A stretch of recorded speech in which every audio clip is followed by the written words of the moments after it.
900,000 years ago, humanity almost ended. Not in some distant future apocalypse movie, not in a science fiction novel, in our actual past, the real history of our species. And here's what makes it absolutely terrifying.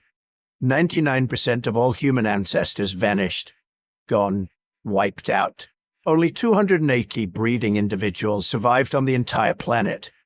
Let that sink in for a second. 280 people. That's smaller than most high schools, smaller than a typical college campus, fewer people than can fit in a movie theater. And those vast 280 individuals were all that stood between humanity existing and humanity becoming just another extinct species that nobody would ever know about. If you're using this video to fall asleep, perfect. That's exactly why I make these. So maybe hit subscribe and definitely leave a comment telling me where you are right now and what time it is. Seriously, I read every single one and it's wild. Tokyo at sunrise, London at lunch, Los Angeles at midnight, all watching together. It's like a global sleepover where we're all trying to learn something fascinating while drifting off. Now, back to our near extinction. This isn't ancient mythology.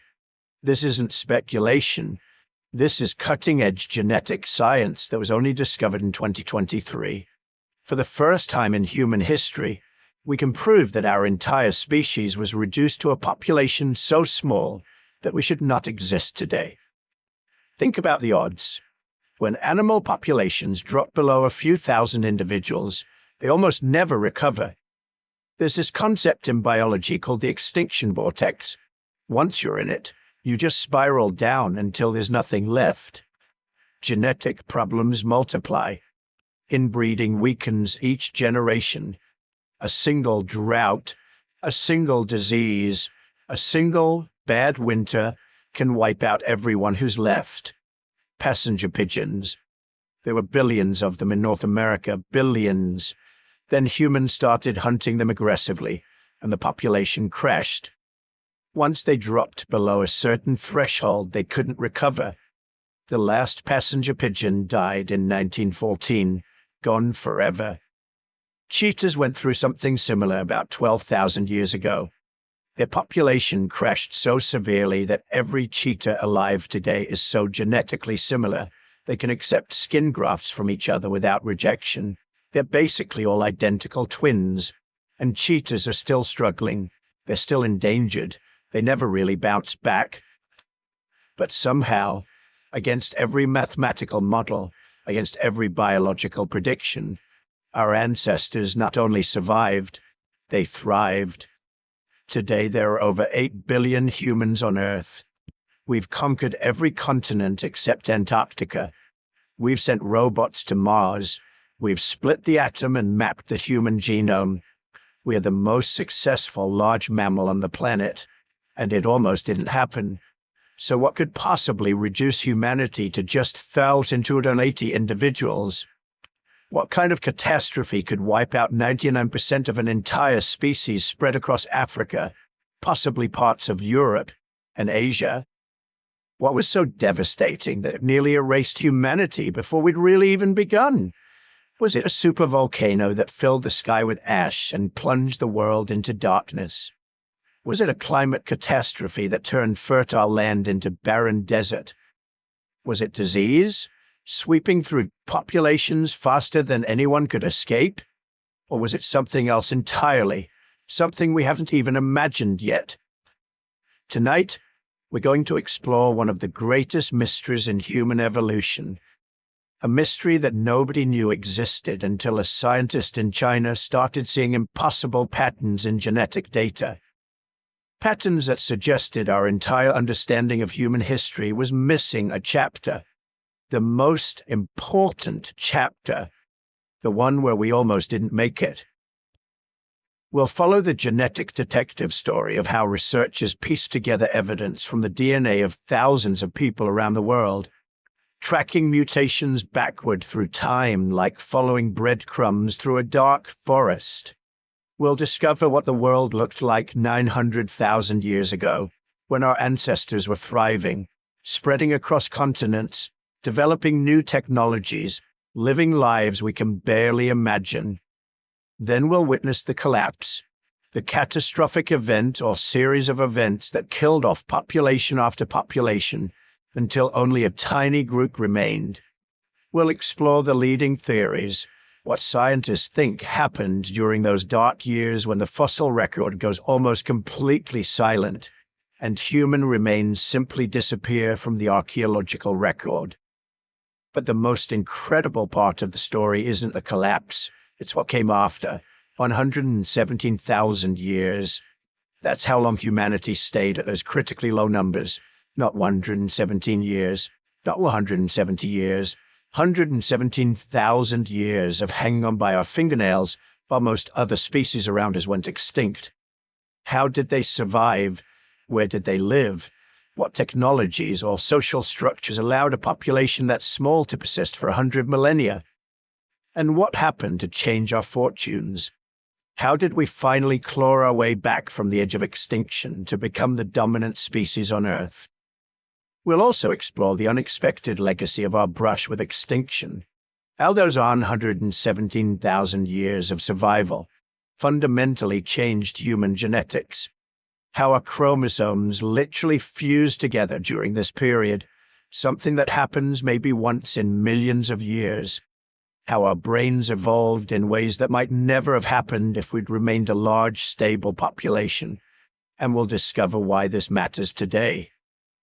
Why understanding this forgotten apocalypse helps explain everything from why humans are more susceptible to certain diseases than other primates, to why we're so genetically similar despite being spread across the entire globe. 6 mysteries, 1 ancient catastrophe, and the most incredible survival story ever told.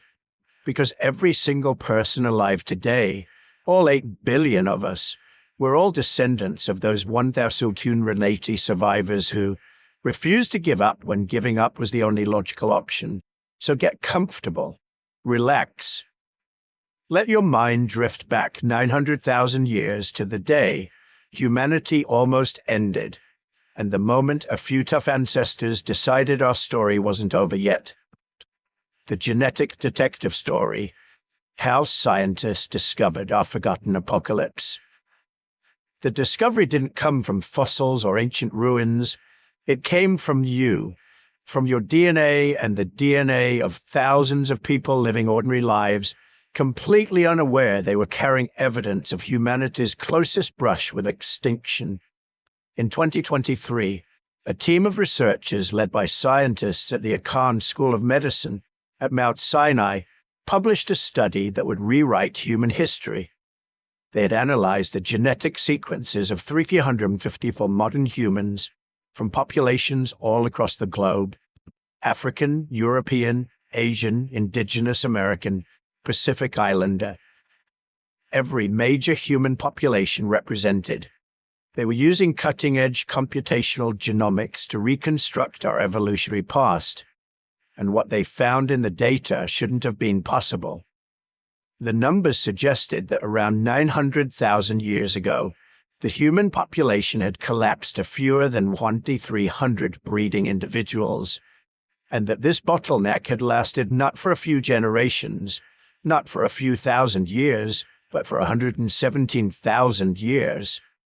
More than twice as long as our species Homo sapiens has even existed. The researchers thought they had made a mistake. They ran the analysis again. Same result. They checked their computational models for errors. The models were fine. They expanded their dataset, adding more genetic sequences from more diverse populations. The bottleneck signal got stronger, not weaker. They were looking at the genetic equivalent of a crime scene, and the evidence was pointing to something catastrophic, something that had nearly ended the human story before it really began. But how does DNA from living people tell us what happened 900,000 years ago? How can scientists read extinction events in the blood of people walking around today? The answer lies in understanding that your genome is a history book. Every gene, every chromosome, every seemingly random mutation is a record of your ancestors' survival. And when you know how to read that record, It tells stories that no fossil or ancient artifact ever could. Here's how genetic archaeology works. Every time a cell divides and copies its DNA, there's a tiny chance of error. A single letter in the genetic code gets changed, a mutation occurs. Most of these mutations are completely neutral. They don't help you, they don't hurt you, they just exist. And because they're neutral, they accumulate at a relatively steady rate over time. This gives us what scientists call the molecular clock. If you compare your DNA to someone else's, you can count the number of differences between you and estimate how long ago you shared a common ancestor. The more differences, the longer ago you diverged. The fewer differences, the more recently you're related. Scale this up to thousands of people from populations all over the world, and you can reconstruct the entire family tree of humanity, branching backward through time. But there's something even more revealing than the number of mutations. It's the pattern of genetic diversity itself. Large, stable populations maintain high genetic diversity. Lots of different gene variants floating around in the population. Lots of unique mutations that haven't spread to everyone yet. Every individual is genetically distinct from every other individual in subtle but measurable ways. Small populations are different. When a population shrinks dramatically, genetic diversity collapses too. Imagine you have a jar containing 10,000 marbles in 1,000 different colors. Now randomly pull out just 13 marbles. Those 13 marbles would represent all 1,000 colors. You might get 6 blues, 4 reds, 2 greens, and a yellow. All the other 996 colors are gone. That's what happens to genetic diversity during a population bottleneck. And here's what makes it permanent. When that small population expands again, every new individual is descended from those original 13 marbles. You might eventually have millions of marbles again, but they'll all be variations of blue, red, green, or yellow. The other 996 colors are extinct forever. The genetic signature of that bottleneck persists through all future generations. That's what the 2023 study found in human DNA. When they analyzed genetic diversity across the entire human population, they found something shocking. We have far less genetic diversity than we should. Compared to other great apes, compared to most mammal species, compared to what population models predict for a species that's been around as long as humans have, we're genetically impoverished. 2 random humans, picked from opposite sides of the planet, are more genetically similar to each other than 2 chimpanzees from the same forest in Africa. Think about that. Chimpanzees who live in one continent have more genetic diversity than humans who live everywhere from the Arctic to the tropics. That's not normal. That's the signature of a bottleneck, but it gets more specific. When the researchers used advanced computational techniques to look at when genetic lineages coalesced, when they traced back to common ancestors, they found a massive pileup around 900,000 years ago. It's like they were watching rivers of ancestry flowing backward through time, and suddenly, around that date, all the rivers converged into a single narrow channel. The technical term is coalescence analysis. You take genetic sequences from modern humans and use mutation rates to calculate when different lineages split from each other. In a population that's been large and stable for a long time, coalescence dates spread out evenly. Different lineages diverged at different times, creating a smooth distribution across hundreds of thousands of years. But that's not what they saw. Instead, they found what geneticists call a coalescent bottleneck, a period where nearly all genetic lineages across all human populations traced back to an extremely small ancestral population. The statistical models pointed to a breeding population of just 1,180 individuals. That's not total population. That's breeding individuals, adults of reproductive age. Including children and elderly, the total population might have reached 2,000 people, maybe slightly more, but that was it. That was all of humanity. and the duration of this bottleneck was equally shocking. This wasn't a brief crisis. It wasn't a single devastating event that killed most humans, and then the population bounced back. The genetic evidence showed that human numbers stayed incredibly low for 117,000 years, over 1,000 human generations spent on the brink of extinction. To put that in perspective, modern humans, Homo sapiens, have only existed as a distinct species for about 300,000 years. Our bottleneck ancestors lived in crisis mode for more than a third of that entire time span. Behavioral modernity, the traits that make us uniquely human, art, complex language, abstract reasoning, all evolved within the last 100,000 years. Our ancestors spent longer in bottleneck conditions than we've spent as modern humans. When the study was first published, the scientific community reacted with skepticism. Not because the methods were flawed, they were actually quite sophisticated, but because the implications were so enormous. A bottleneck this severe and this prolonged should have driven human evolution into a dead end. Most species don't recover from population crashes this extreme. Other scientists began checking the findings using different methods. Some analyzed ancient DNA from fossil remains. Others used different computational models to estimate historical population sizes. A few looked at specific genetic markers known to be sensitive to population bottlenecks. The result was the same across different approaches. Around 900,000 years ago, something had nearly wiped out the human species, and we'd somehow survived. But the genetic evidence revealed something else, something that made the bottleneck even more remarkable. It wasn't just that the population crashed, it's that during those 117,000 years, something unprecedented happened to human evolution.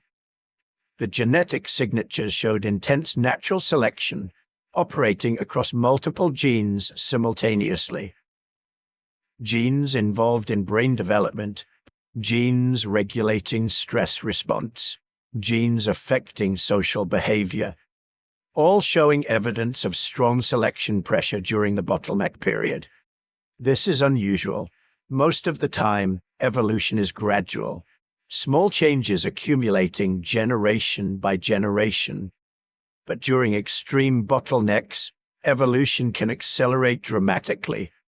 With such a small population, any beneficial mutation can spread through the entire species in just a few thousand years. And with survival, pressures so extreme, only the most adaptive traits persist. The researchers found evidence of this accelerated evolution in something called selective sweeps. These occur when a beneficial mutation appears and spreads so quickly through a population that it drags neighboring genetic sequences along with it, creating a detectable signature in modern DNA. The bottleneck period showed multiple selective sweeps across genes related to cognitive function, immune response, and metabolic efficiency. Even more revealing were the genetic variants that disappeared during the bottleneck. By comparing human DNA to Neanderthal and Denisovan DNA, both of which split from our lineage around this time, researchers could identify gene variants that existed before the bottleneck but vanished after it. These lost variants told a story of extreme selection. Any genetic trait that didn't contribute directly to survival during the crisis was eliminated from the human gene pool. But perhaps the most compelling evidence came from studying what geneticists call linkage disequilibrium. This is a measure of how often certain genetic variants are inherited together. In large populations, linkage breaks down quickly. Sexual reproduction shuffles genes each generation, so variants that are close together on the same chromosome gradually become separated. But in small populations, this shuffling is less effective. Genetic variants that were linked during the bottleneck period tend to stay linked even in modern populations. When researchers analyzed linkage patterns across the human genome, they found extensive regions where variants were still linked in ways that only made sense if the population had been tiny 900,000 years ago. It was like finding fingerprints at a crime scene. The passage of time hadn't erased the evidence. Every human alive today still carries the genetic signature of those desperate millennia. The study also solved another long-standing mystery in human evolution. For decades, anthropologists had known that something strange happened to human chromosomes. We have 23 pairs of chromosomes, but chimpanzees, gorillas, and orangutans all have 24 pairs. Somewhere in our evolutionary history, two chromosomes fused together into one. Scientists could see the fusion point clearly in human chromosome 2. The genetic sequences that should be at the ends of two separate chromosomes are right there in the middle of a single chromosome, like a scar marking where they joined. But when did this fusion happen, and why didn't it kill the lineage? Chromosomal fusions are usually devastating. They cause reproductive problems, developmental abnormalities, and reduced fitness. An individual born with a chromosomal fusion would typically have difficulty reproducing, and the fusion would disappear from the population within a generation or two, unless the population was incredibly small. In a bottleneck of just 1,280 individuals, a chromosomal fusion could spread through the entire species in a relatively short time, especially if, by chance, individuals carrying the fusion happened to be slightly better suited to bottleneck conditions, or if random chance, what geneticists call genetic drift, caused the fusion to become common simply because the population was so small that every breeding individual's genes mattered enormously. The timing matched perfectly. The chromosomal fusion appears to have occurred right around 900,000 years ago, right at the beginning of the bottleneck. This wasn't coincidence. The bottleneck created exactly the conditions under which a normally disadvantageous mutation could become fixed in the entire human population. We all carry fused chromosomes today because our ancestors went through that narrow genetic channel when numbers were so low that random chance could reshape the entire species. The researchers also compared the human bottleneck to similar events in other species. Cheetahs went through a severe bottleneck about 10,000 years ago, reducing them to perhaps 7,000 individuals. Today, cheetahs are so genetically uniform that skin grafts between unrelated individuals aren't rejected. They're essentially genetic clones, but they weren't bottlenecked nearly as severely or for as long as humans were. Northern elephant seals crashed to fewer than 100 individuals in the 1890s due to hunting. They've since recovered to over 200,000 animals, but their genetic diversity is so low that they're vulnerable to disease and environmental changes. The population has bounced back, but the genetic impoverishment persists, and their bottleneck lasted only a few generations, not 117,000 years. Mountain gorillas, with a current population of just over 1,000 individuals, are considered critically endangered. Their genetic diversity is declining, and conservationists worry they may not survive long-term, yet their numbers are comparable to what humans experienced during the bottleneck. Imagine maintaining those crisis-level population numbers, not for a few decades, but for over 100,000 years. That's what our ancestors endured. The human bottleneck was uniquely severe. No other great ape species, no other primate, no other large mammal has ever been documented with such a severe and prolonged population crash, followed by successful recovery. We came closer to extinction than cheetahs, than elephant seals, than any endangered species alive today. And we stayed at the brink far longer than any of them, but we're still here. Not only did those 1,280 individuals survive, their descendants went on to become the most successful large animal in Earth's history. Today, humans number over 8 billion. We've spread to every continent and every ecosystem. We've fundamentally altered the planet's climate, geography, and biology. All of that traces back to a population smaller than a modern village, struggling to survive somewhere in Africa 900,000 years ago.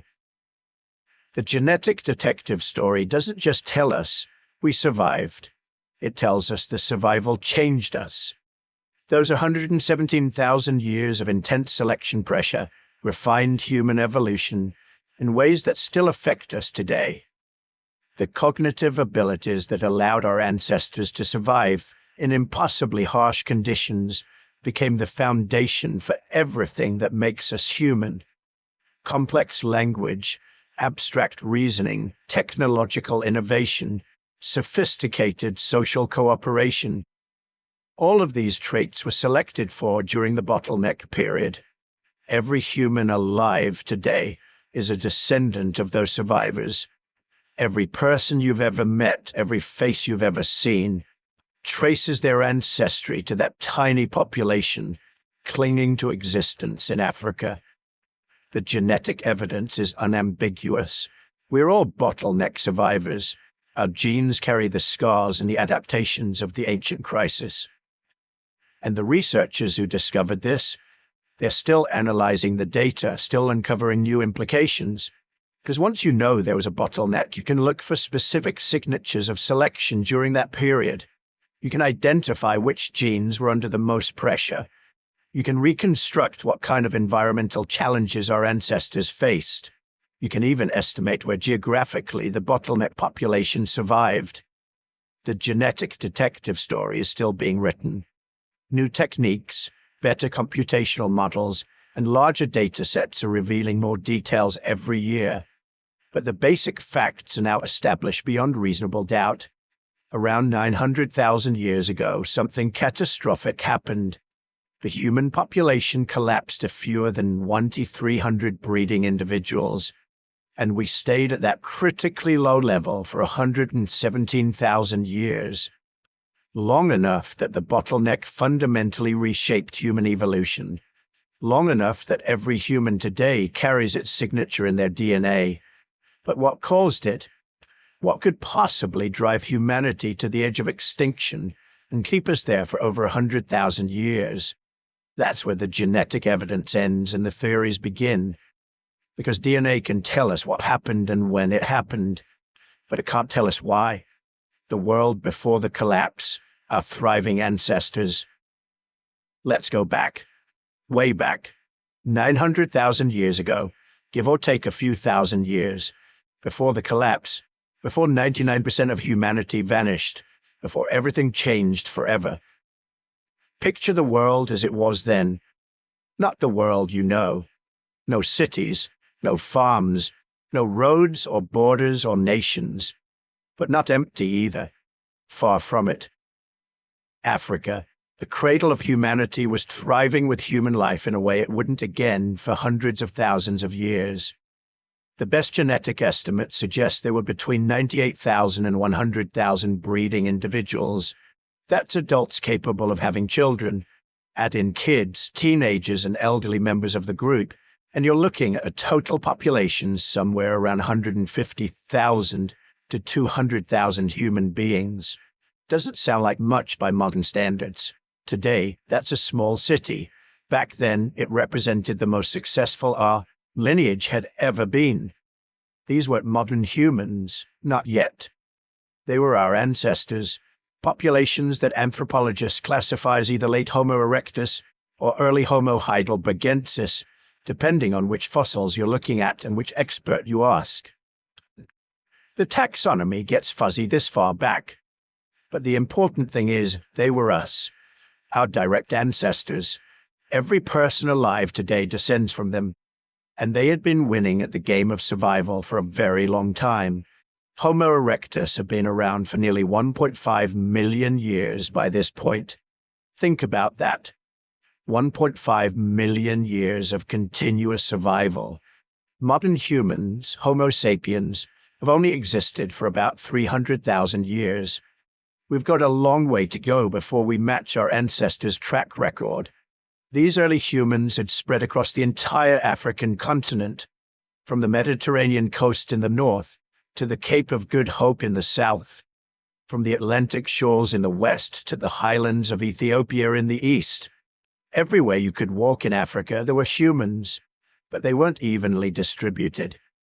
Like all intelligent species, they concentrated in the good spots, river valleys where water was reliable, coastal areas where seafood supplemented the diet, savanna edges where grasslands met woodlands, creating rich ecotones with diverse plant and animal life, forest margins where you could hunt in the open but retreat to cover when necessary.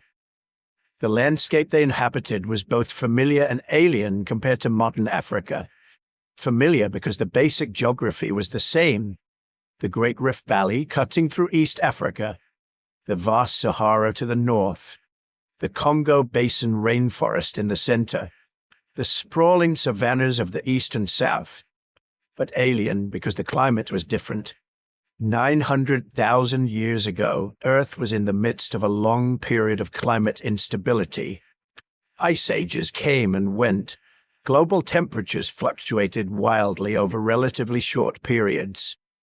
What was lush grassland in one generation could become desert in the next. Rivers that had flowed for thousands of years could dry up within a human lifetime. Our ancestors had learned to handle this instability. They were adaptable. That was their superpower. When the rains failed in one region, they moved to another. When large game became scarce, they shifted to smaller prey or increased their gathering of plant foods. When the savannas expanded, they followed the grasslands. When forests grew, they adapted to woodland life. This adaptability showed up in their tools. 900,000 years ago, human stone tool technology had already been evolving for over 2 million years. Our ancestors weren't banging rocks together randomly. They were skilled craftspeople who understood the properties of different stone types and could produce sophisticated implements for specific purposes. Their signature technology was the Acheulean hand axe. If you've ever seen pictures of teardrop-shaped stone tools, symmetrical on both sides, carefully flaked to create sharp edges all around, that's an Acheulean hand axe. They're beautiful objects. Some archaeologists think they might have been the first human art, tools made more carefully than strictly necessary, possibly as displays of skill or status, but they were also incredibly functional. A well-made hand axe could butcher an elephant. It could chop wood. It could dig for roots. It could be used as a weapon in a pinch. It was the Swiss Army knife of the Stone Age, a multi-purpose tool that had proven its worth over hundreds of thousands of years of use. And they were making other tools too. Scrapers for cleaning hides, choppers for breaking bones to extract marrow, simple spears, probably wooden shafts with fire-hardened points. Some evidence suggests they might have been hafting stone points to wooden handles with plant resins or animal sinews, creating composite tools that combine different materials for enhanced effectiveness. The fire-hardened spears are particularly important. They tell us something crucial. These people controlled fire, not just opportunistically using fire from lightning strikes, but creating it, maintaining it, and using it purposefully. Fire hardening a wooden spear point requires careful control of heat and timing. You can't do it by accident. You need to understand what fire does to wood and how to manipulate that process for your benefit. And they were using fire for much more than tool making. Archaeological sites from this period show clear evidence of hearths, deliberately constructed fire pits where our ancestors cooked food, stayed warm, and gathered socially. Some sites show evidence of controlled burning of vegetation, suggesting they might have been using fire to manage landscapes, clearing underbrush to make hunting easier, or encourage the growth of preferred plant species. Fire also extended their day. Before fire, humans were diurnal creatures like most primates, active during daylight, vulnerable at night. Fire changed everything. It pushed back the darkness. It kept predators away. It created a safe space where people could gather after sunset, maintaining social bonds and sharing information. And this is where things get really interesting, because those evening gatherings around the fire were probably where human culture really developed. Not the material culture of tools and technology, but the social culture of stories, relationships, and shared knowledge. We know these early humans had complex social structures. The archaeological evidence is clear. They were living in groups of probably 25 to 50 individuals, extended family units that anthropologists call bands. These weren't random collections of people. They were organized societies with relationships, hierarchies, and rules. We can infer this from several lines of evidence. First, the presence of elderly individuals and disabled people in the fossil record. There are Homo erectus skeletons showing severe injuries or diseases that would have been debilitating, broken legs that healed, missing teeth that would have made eating difficult, arthritis that would have limited mobility. These people survive for years after their injuries, which means someone was taking care of them. You don't care for the weak and elderly unless you have social bonds, family relationships, and a sense of obligation to group members. Second, the distribution of stone tools and raw materials. Archaeological sites show that high-quality stone suitable for tool-making was being moved long distances. A site in East Africa might contain tools made from obsidian that came from 50 miles away. That stone didn't walk there by itself.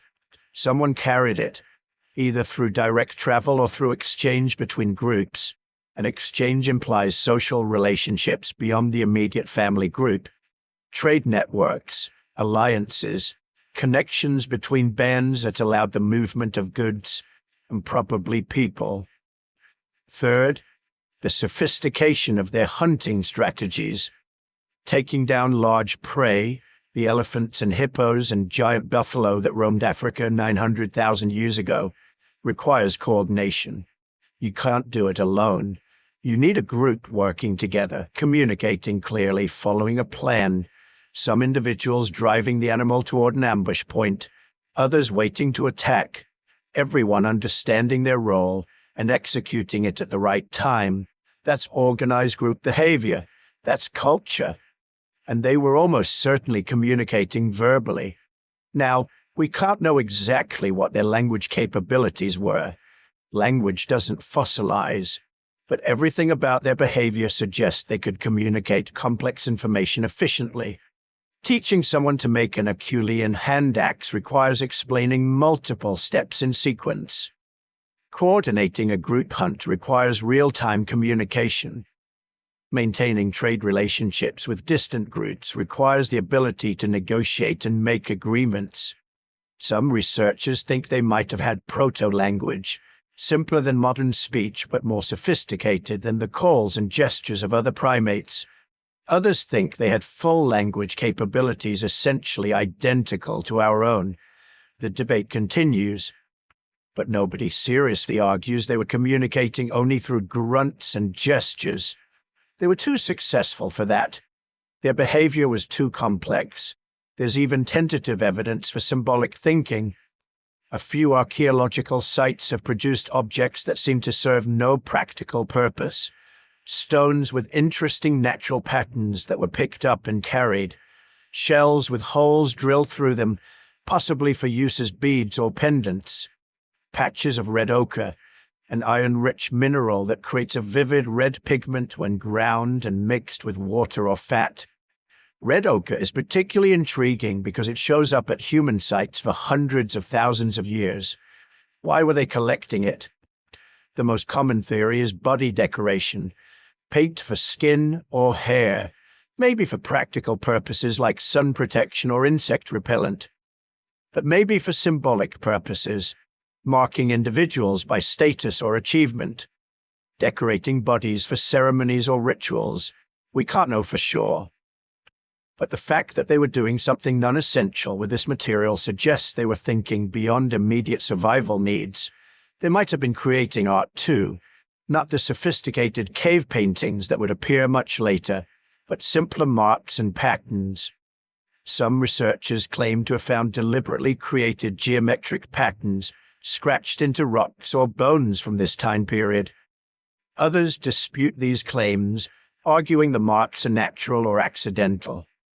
Again, the evidence is frustratingly indirect, but it's suggestive. What we can say with certainty is that these people had rich internal lives. They weren't just surviving moment to moment. They were thinking, planning, imagining. They had relationships and emotions. They cared for their children and mourned their dead. They probably had concepts of fairness and justice, at least within their own groups. They might have had beliefs about the world that were beyond the immediately observable, proto-religious ideas about spirits or forces that influenced their lives, and they were successful. That population of 98,000 to 100,000 breeding individuals represents the high point of early human evolution up to that moment. They had achieved a kind of equilibrium with their environment, not static. They were still evolving, still adapting, but stable, sustainable. They could support their population size year after year, generation after generation, without depleting resources or facing systematic collapse. Different regions of Africa had developed their own local populations with slightly different adaptations. The people living in the forests of Central Africa probably looked and behaved somewhat differently from those on the savannas of East Africa or the grasslands of the South. Not different enough to be separate species. They could all interbreed freely, share technology, and communicate, but different enough that you could probably tell where someone came from by looking at them or listening to them speak. This regional diversity was actually a strength. It meant the human species as a whole wasn't dependent on any single environment or food source. If disaster struck one region, other populations could survive and eventually repopulate the affected areas. It was a kind of evolutionary insurance policy, spreading risk across multiple populations and environments. The climate they inhabited was actually fairly favorable during this period, at least by the standards of Ice Age Earth. This was during an interglacial period, one of those brief respites between ice ages when global temperatures warmed and ice sheets retreated. Africa wasn't directly glaciated even during ice ages, it's too close to the equator. But ice ages affected Africa profoundly through changes in rainfall patterns. During ice ages, Africa tended to be drier. The Sahara expanded. Tropical forests shrank. Lakes and rivers diminished. During interglacial periods like the one 900,000 years ago, the rains returned. Grasslands expanded. Forests grew. Rivers ran full. Animal populations thrived, which meant human populations could thrive too. Our ancestors were taking full advantage of this favorable period. They had spread to every viable habitat. They were exploiting a wide range of food sources. They had developed technologies that made them effective hunters and efficient foragers. Their population was at or near the carrying capacity of the African environment, using Stone Age technology. From an evolutionary perspective, they had made it. They were successful. They had survived for over 1 million years as a species and were positioned to continue indefinitely. There was no reason to think anything was about to change. But here's the thing about evolution and ecology. Success creates vulnerability. When a species becomes too well adapted to specific conditions, too dependent on particular resources, too numerous relative to their environment, they become fragile. Like a house of cards built too high, impressive in its complexity but vulnerable to the slightest disturbance.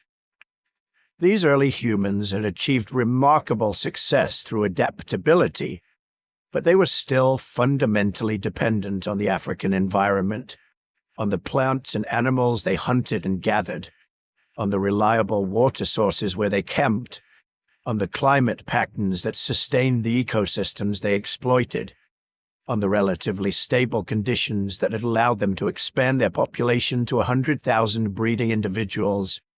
They had survived climate fluctuations before, dozens of them over hundreds of thousands of years, droughts that lasted decades, cold snaps that altered vegetation patterns, regional disasters that disrupted local populations. But they had always recovered. Population numbers might drop temporarily in affected regions, but other areas remained stable, and within a few generations the affected populations would bounce back. They had no way of knowing that something different was coming, something unprecedented in scale and duration, something that would push not just regional populations but the entire species to the absolute brink of extinction. They were living their lives, raising their children, making their tools, following the same seasonal patterns their ancestors had followed for hundreds of thousands of years.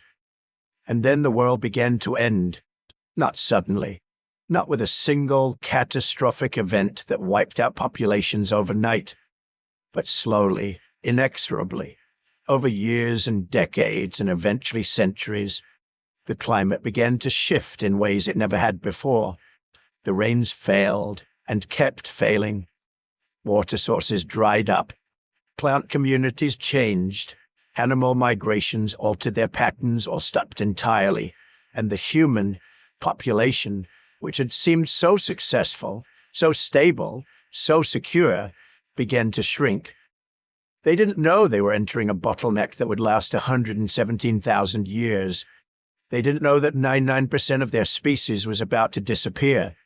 They didn't know that only 280 individuals would survive to pass on their genes to future generations. They were just trying to survive another day, another season, another year, doing what their ancestors had always done, but finding it harder and harder to succeed. The age of prosperity was ending. The age of survival was about to begin. The catastrophe theories. What could kill 99% of humanity? So we know something catastrophic happened 900,000 years ago. Something so devastating that reduced the entire human population to fewer breeding adults than you'd find in a small modern town. But what was it? What kind of event could bring our species that close to total extinction? This is where things get really interesting and really frustrating. Because despite decades of research, hundreds of scientific papers, and genetic evidence that proves the bottleneck happened, we still don't know for certain what caused it. We have theories, lots of them, each one terrifying in its own way, each one capable of explaining part of the puzzle, but none that perfectly fits all the evidence. Let's walk through the leading candidates. Each scenario that could have wiped out 99% of humanity and almost ended our story before it really began. Theory number 1 is the supervolcano. This is the most dramatic hypothesis, the one that shows up in disaster documentaries and keeps geologists awake at night. The idea is that around 900,000 years ago, a massive volcanic eruption, something on the scale of a VI8 catastrophe, hurled so much material into the atmosphere that it triggered what scientists call a volcanic winter. Here's how it would work. A supervolcano doesn't just erupt. It explodes with the force of hundreds of nuclear weapons. The eruption itself would kill everything within hundreds of miles instantly. But the real damage happens next. Billions of tons of ash and sulfur dioxide get blasted into the stratosphere, where they spread across the entire planet. This aerosol cloud blocks sunlight, and not just for weeks or months. After a true supervolcanic eruption, the skies can remain darkened for years, maybe decades. Without sunlight, temperatures plummet. Plants die. The ones that depend on photosynthesis simply can't survive. Within a single growing season, most vegetation across Africa would wither. The herbivores that depend on those plants would starve. The predators that hunt those herbivores would follow. The entire food chain collapses from the bottom up. For early humans, who were primarily scavengers and opportunistic hunters, this would be an absolute nightmare. No large animals to hunt or scavenge means no reliable protein source. No plants means no backup food during lean times. You're looking at continent-wide famine that could last a generation or more. The evidence for this theory is circumstantial but intriguing. We know supervolcanoes have erupted in human prehistory. Toba in Indonesia exploded about 74,000 years ago, and genetic evidence suggests it caused another smaller bottleneck in human populations. If it happened once, it could have happened before. We also know there are geological formations in East Africa, that show evidence of massive volcanic activity throughout the Pleistocene. The East African Rift Valley, where many of our ancestors lived, is one of the most volcanically active regions on Earth. It's entirely plausible that a supervolcano erupted there or nearby around 900,000 years ago. But here's the problem. We haven't found the smoking gun, or more precisely, we haven't found the ash layer. When a supervolcano erupts, it leaves distinctive geological signature, a layer of volcanic ash that can be found in ice cores, lake sediments, and soil samples across wide areas. Scientists have looked for this signature dating to 900,000 years ago, and it's not there. At least not at the scale you'd expect from an eruption capable of causing a bottleneck this severe. Some researchers argue that we might have just missed it. Geological records from that far back are incomplete, especially in tropical regions where weathering and erosion can erase evidence quickly. Others think maybe the supervolcano is located somewhere unexpected, perhaps Antarctica or under the ocean, where the ash signature would be harder to detect. But without definitive geological proof, the supervolcano theory remains just that, a theory. Theory number 2 is extreme glaciation. This is the Ice Age hypothesis, and it's based on what we know about Earth climate during the Pleistocene. Our planet has been cycling through ice ages and warmer interglacial periods for the last 2.6 million years. These are minor temperature fluctuations. During the coldest phases of glaciation, ice sheets thousands of feet thick covered most of North America, Europe, and Northern Asia.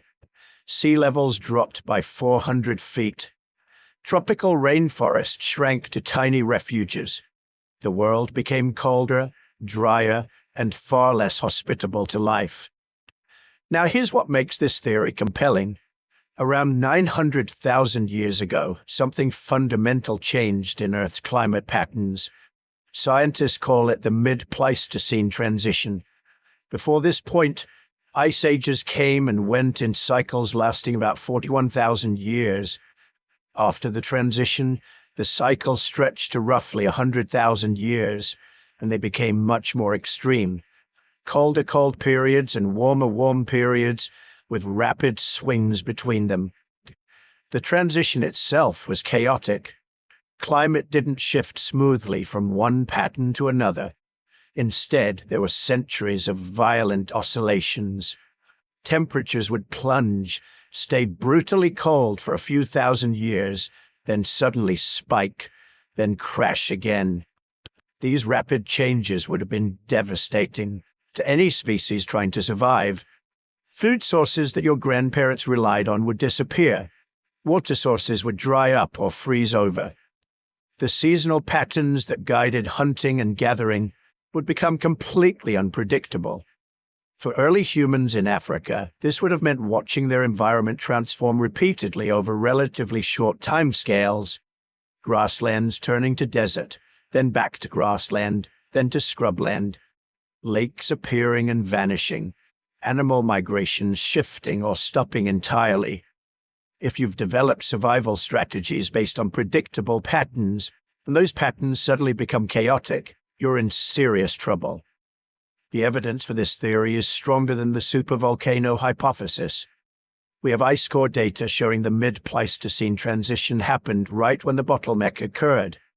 We have fossil records showing that many large mammal species went extinct or experienced severe population crashes during this period. We know from ocean sediments that African climate became particularly unstable around 900,000 years ago, with extreme droughts alternating with heavy rainfall. But there's a problem with this theory too. Glaciation events, even extreme ones, don't typically cause extinction bottlenecks this severe. Other species that lived through the same climate changes didn't experience population crashes of this magnitude. If climate change alone could reduce human populations by 99%, why didn't it do the same to other African mammals? Why were we so uniquely vulnerable? Some researchers think the answer lies in human specialization. By 900,000 years ago, our ancestors might have become dependent on specific resources or habitats, that were particularly affected by the climate swings. Maybe they relied heavily on lakeside environments, and the repeated drying and refilling of lakes disrupted their survival strategies. Maybe they depended on certain prey animals that went locally extinct. But this is speculation. We don't have enough archaeological evidence from that period to say for certain. Theory number 3 is the cosmic event hypothesis. This is the most sci-fi sounding of the theories, but it's taken seriously by a growing number of scientists. The idea is that Earth was hit by intense radiation from space, either from a solar superstorm, a nearby supernova, or possibly even a gamma-ray burst from a collapsing star thousands of light-years away. Let's start with solar superstorms. The sun isn't constant. It goes through cycles of activity, and occasionally it produces massive coronal mass ejections that send billions of tons of charged particles into space. Most of the time, Earth's magnetic field protects us. The particles get deflected, creating beautiful auroras but little damage. But if a truly massive solar storm hit at the right angle, or if Earth's magnetic field was weakened for some reason, those particles could reach the surface. The effects would be invisible but deadly. High-energy radiation would increase cancer rates and cause genetic damage. But more immediately, it would wreak havoc on the atmosphere. Solar particles interact with nitrogen and oxygen to create nitrogen oxides, which destroy the ozone layer. Without ozone protection, ultraviolet radiation from the sun would reach Earth's surface at levels high enough to cause severe sunburns within minutes. Plants would be damaged. Small animals exposed on the surface would be killed. The entire food web would be disrupted. For humans, this would create a double threat. Direct radiation exposure would increase illness and death rates. But the collapse of food sources would be the bigger killer. Just like with the volcanic winter scenario, you'd see cascading failures throughout the ecosystem. The difference is that a radiation event wouldn't leave the dramatic cooling signature of a volcanic eruption. The climate might remain relatively stable even as life on the surface struggled. The more extreme version of this theory involves a supernova or gamma-ray burst. If a star within a few hundred light-years of Earth exploded, or if a gamma-ray burst happened to be pointed our way, the radiation dose would be far more severe than any solar storm. We're talking about an event that could strip away significant portions of Earth's atmosphere in a matter of hours. The ozone layer would be completely destroyed. Surface radiation would reach lethal levels. Most complex life would die within weeks. The evidence for this theory is, frankly, pretty thin. We have no way to directly detect whether a supernova occurred 900,000 years ago, unless it was extremely close. And even then, we'd need to find isotopes in ice cores or ocean sediments that are incredibly difficult to detect at that time scale. Solar storms don't leave much geological evidence either. We can see their effects in tree rings and ice cores from recent centuries, but extracting that data from 900,000 years ago is virtually impossible with current technology. That said, we know cosmic events have affected Earth in the past. There's good evidence that a supernova about 2.6 million years ago may have contributed to the cooling that started the Pleistocene ice ages, and we know from studying other planets that solar storms can have dramatic effects on atmospheres. Mars lost most of its atmosphere partly because it lacks a strong magnetic field to deflect solar wind. So the mechanisms are real, even if we can't prove this specific event happened. Theory number 4 is the pandemic disease hypothesis.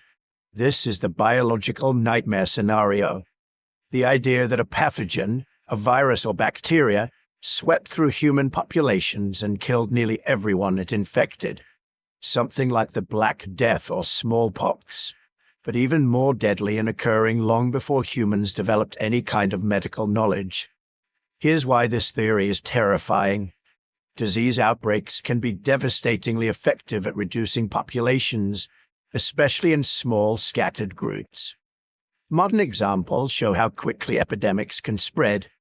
The 1918 flu pandemic infected a third of the world's population in less than 2 years. HIV/AIDS killed tens of millions before we developed treatments, and those happened in populations with modern medicine, global communication, and some understanding of disease transmission.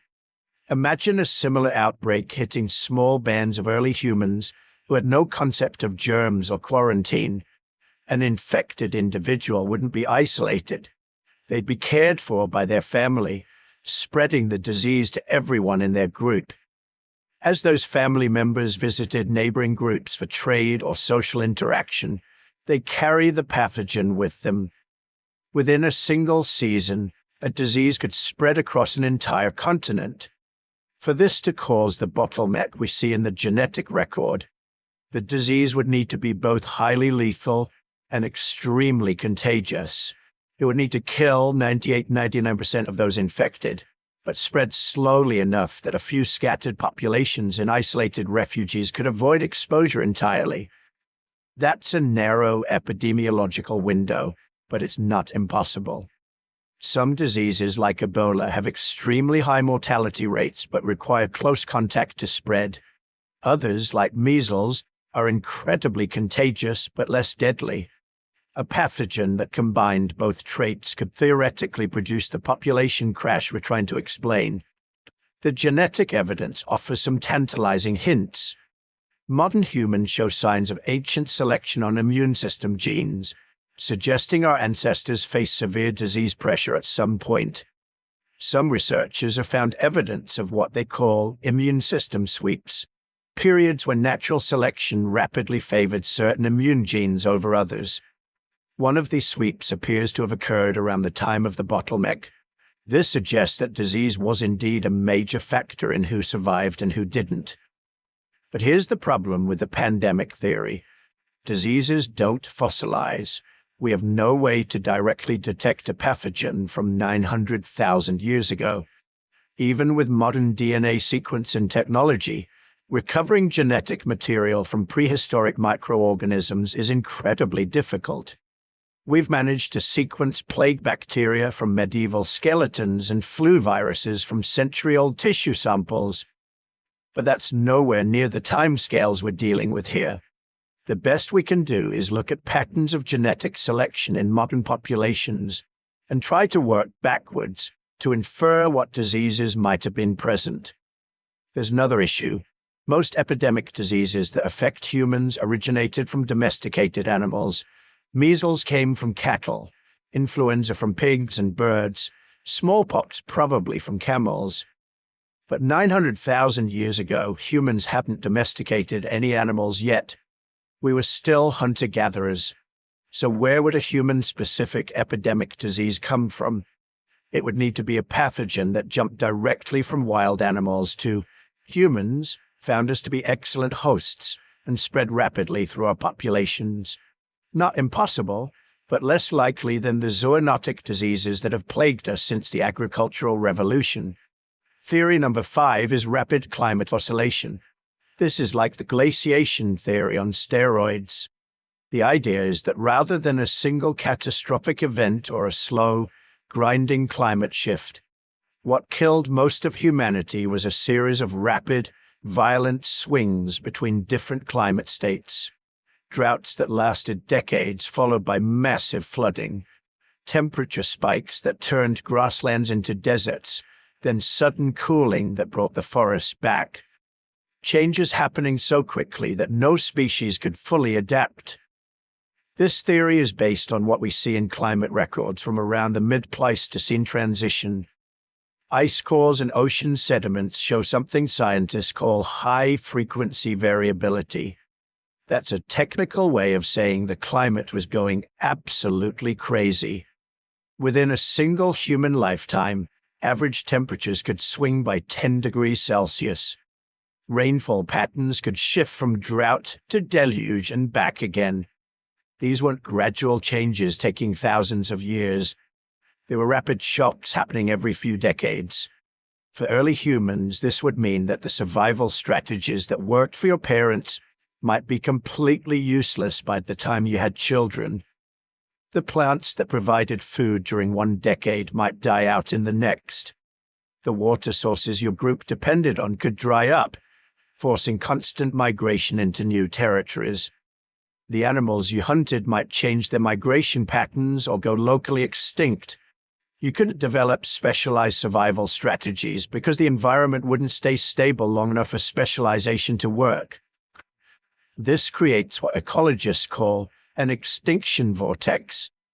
Population declines from one environmental shock, reduce genetic diversity, and make the population more vulnerable to the next shock.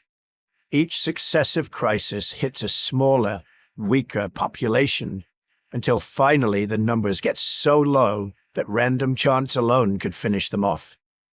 This matches exactly what we see in the genetic record. A population that shrank rapidly and stayed small for over 100,000 years, suggesting not a single catastrophic event but sustained pressure over multiple generations. The evidence for this theory is probably the strongest of all five. Climate records definitively show extreme variability during the mid-Pleistocene transition. We know this instability affected Africa, where most early humans lived. We can see from fossil records that other species were also stressed during this period, though none as severely as humans, and the timeline matches perfectly.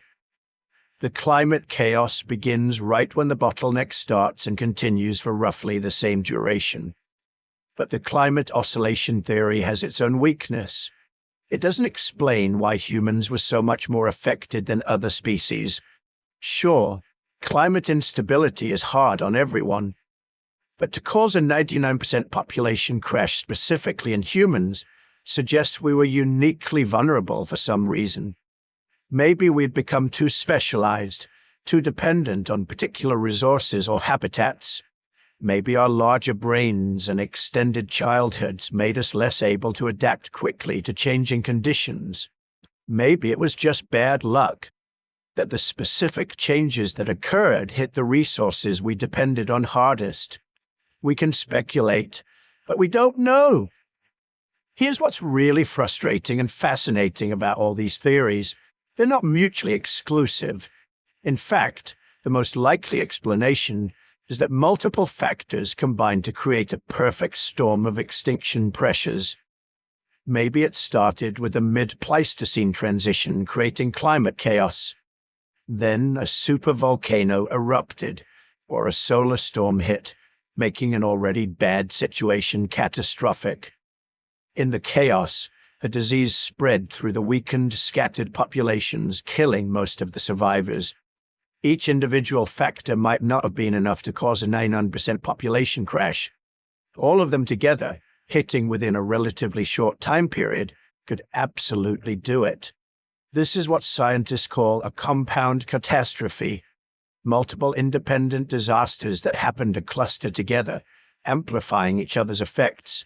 It's like getting hit by an earthquake, then a tsunami, then a pandemic all in the same decade. Each one would be terrible on its own, but together they're civilization ending, or in this case, species ending. We may never know exactly what happened 900,000 years ago. The evidence is too fragmentary, the timescales too vast, the geological record too incomplete. What we do know is that something pushed humanity to the absolute brink of extinction, reduced us to a population so small that we should have died out entirely. The fact that we're here today means that somehow, against impossible odds, a handful of survivors found a way to endure, to persist through more than 100,000 years of hardship that killed 99% of their species. The smoking gun may be lost to time, but the bullet wound is written in our DNA. Every human alive today carries the genetic signature of that ancient catastrophe. We're all descendants of those roughly 1,280 survivors who somehow made it through the worst crisis in human history. What they endured, how they survived, and what it cost them is the story we're still trying to piece together from fragments of evidence scattered across a million years, the Dark Century, 117,000 years on the brink of extinction, 117,000 years. Let that sink in for a moment. Not 117 days, not 117 months, but 117,000 years of hanging on by the thinnest possible thread. That's 5,150 generations of humans who woke up every morning in a world where their entire species could be wiped out by a single bad season, a single epidemic, a single unlucky encounter with predators. To put this in perspective, all of recorded human history, everything from the first cities in Mesopotamia to the moon landing, spans only about 5,000 years. The bottleneck lasted 23 times longer than that. If you tried to count out 117,000 years in seconds, it would take you 3.7 years of non-stop counting, just to mark the time it took for our species to stop being functionally extinct. And during all those millennia, the entire global human population was smaller than the number of people who can fit in a typical modern high school. Secundasin 280 individuals. That's not just one village. That's barely 4 or 5 extended family groups trying to maintain a species across an entire continent. Think about what that means practically. Every human being alive during the bottleneck probably knew, or at least knew of, every other human being on Earth. When someone died, it wasn't a statistic. It was a catastrophic loss to the entire species.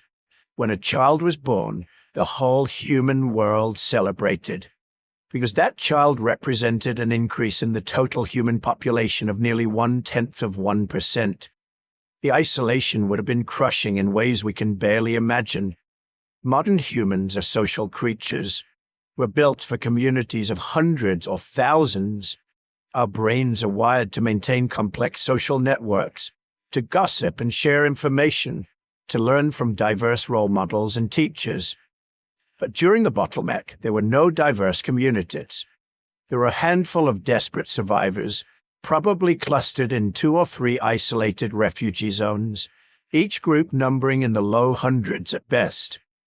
Archaeological and genetic evidence suggests these refuge populations were most likely located in equatorial Africa, probably in the Great Rift Valley region of East Africa. This area had several advantages that would have made survival possible even during the worst climate conditions. Deep lakes that wouldn't completely dry up even during extended droughts. Cave systems that provided shelter from temperature extremes. Diverse topography that created microclimates. Small areas where conditions might remain tolerable, even when the surrounding regions became uninhabitable. Some researchers think there might have been a second refuge population further south, possibly in what's now South Africa, near the Cape region. This area has evidence of continuous human occupation during the bottleneck period, and its coastal location would have provided access to marine resources when terrestrial food sources failed. But whether there were 2 refugee zones or 3, the reality was the same. These small groups were completely isolated from each other. Travel between refuges would have been incredibly dangerous, crossing hundreds of miles of hostile, resource-poor terrain. Most groups probably went years, maybe decades, without encountering other humans outside their immediate community. This isolation created genetic problems that would have threatened survival, almost as much as the environmental crisis itself. With only 1,080 individuals total, and those individuals divided into separate populations, the effective breeding population of any single group might have been as low as 200 people. That's a genetic nightmare. Every human carries some deleterious recessive genes, mutations that are harmless when you have 1 copy, but dangerous or lethal when you inherit 2 copies. In a large population, these genes remain rare because the chances of 2 carriers meeting and reproducing are relatively low. But in a tiny population where everyone is related, the odds of inheriting 2 copies of a bad gene skyrocket. The bottleneck survivors would have started seeing this within a few generations. Birth defects that are rare in normal populations would have become common. Genetic disorders that usually affect 1 in 10,000 births might have shown up in 1 in 50. Every family group would have had members with developmental problems, compromised immune systems, or subtle but significant genetic weaknesses. Some genetic lineages probably went extinct entirely. If a family group had particularly bad luck with disease or accidents, wiping out all their children before they could reproduce, those specific genetic variants disappeared forever. And with them went potential adaptations, genetic diversity that might have proven useful later. The survivors had to make brutal choices. Inbreeding was inevitable, but they probably developed cultural practices to minimize the worst effects. Taboos against the closest degree of incest, father-daughter, brother-sister matings, might have emerged not from moral reasoning, but from the practical observation that such unions produced too many non-viable children. Groups might have made dangerous journeys to other refugee populations specifically to find unrelated marriage partners, trading their sons and daughters to maintain genetic diversity. But even with these strategies, the genetic damage was accumulating. Every generation saw the human gene pool shrinking a little more. Rare genetic variants were being lost to random chance, a process called genetic drift. When a population is large, genetic drift has minimal effect because rare genes have thousands of carriers. But in a population of 1,280, a rare gene might have only 10 or 20 carriers. If those specific individuals happened not to reproduce, or if their children all died young, that gene vanished forever. We can still see the scars of this genetic erosion in modern human DNA. Compared to other great apes, humans have remarkably low genetic diversity. Chimpanzees, despite having much smaller total populations today, have 3 to 4 times more genetic variation than humans do. 2 chimps from the same forest in Africa are more genetically different from each other than any 2 humans anywhere on Earth. This lack of diversity makes us vulnerable as a species. It's why human populations can be devastated by diseases that other primates shrug off. It's why we show much less variation in traits like immune response, metabolic efficiency, and resistance to environmental toxins. The bottleneck didn't just reduce our numbers. It reduced our evolutionary options, narrowing the range of genetic tools we have available to deal with future challenges. But the survivors weren't thinking about long-term evolutionary consequences. They were focused on getting through the next season, the next year, the next generation. And that daily struggle was brutal in ways that would break most modern humans within weeks. Imagine being one of those bottleneck survivors. You're living in a small cave system with maybe 30 other people, 3 or 4 family groups who have banded together because isolation means death. Half the caves are occupied by rival groups who you avoid because conflict over limited resources could wipe out either group. Every day starts with the same question: what can we eat today? The megafauna your grandparents hunted are mostly gone, either extinct or migrated to distant regions. Large game hunts are rare, desperate affairs that risk injury or death to hunters your group can't afford to lose. Instead, you focus on smaller prey, rodents, birds, lizards, anything that can be caught without too much danger. Plant foods are scarce and seasonal. The climate swings have disrupted normal growing patterns. Plants that used to produce reliable nut or fruit crops now fail most years. Your people have learned to eat foods that previous generations would have rejected. Bitter tubers that need extensive processing to be digestible. Insects that provide protein but require hours of gathering to collect enough to matter. Tree bark and roots during the worst times.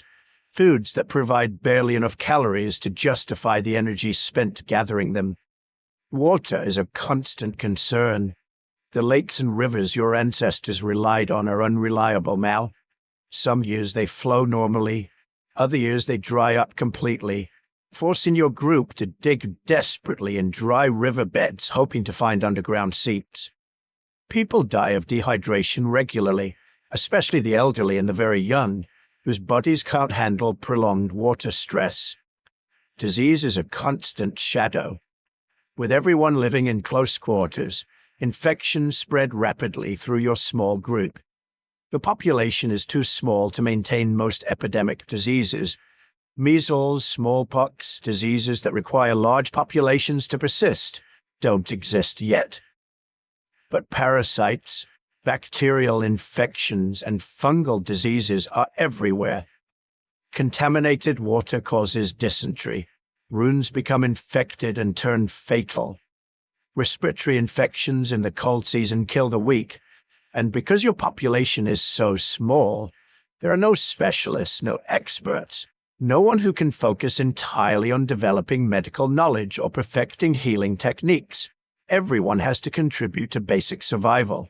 That person who might have become a brilliant herbalist in a larger society has to spend most of their time gathering food, making tools, processing hides. Knowledge accumulates slowly, and when someone dies unexpectedly, their specialized skills might die with them. The same problem affects technology.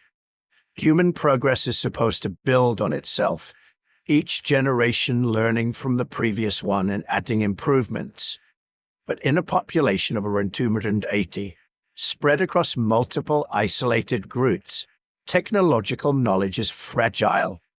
A drought kills off an extended family, and with them goes the knowledge of how to make a particular type of tool, or where to find a specific medicinal plant, or how to process a certain kind of food. Your ancestors knew more than you do. That's a horrifying realization that would have haunted bottleneck survivors. The generation that entered the crisis had been part of thriving populations, hundreds of thousands strong. They had sophisticated tool technologies, extensive knowledge of their environments, complex social structures. But as the population crashed, that knowledge base was fragmenting.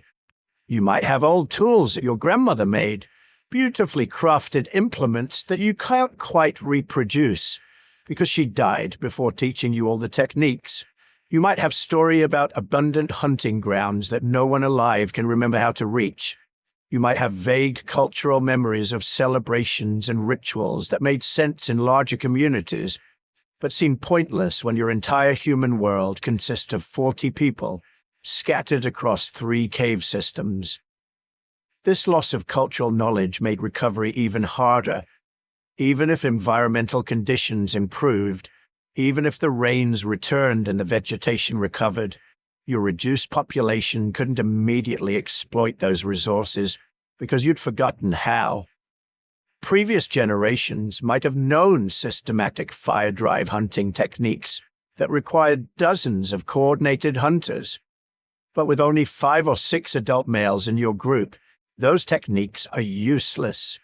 You have to develop new strategies for smaller numbers. Tool-making suffers from the same problem. Sophisticated stone tools require specialized knowledge and hundreds of hours of practice to master. In a large population, you can afford to have expert craftspeople who focus on tool-making while others hunt and gather. But in your tiny group, everyone has to be mediocre at everything. The tools are functional but crude, good enough to survive, but not good enough to thrive.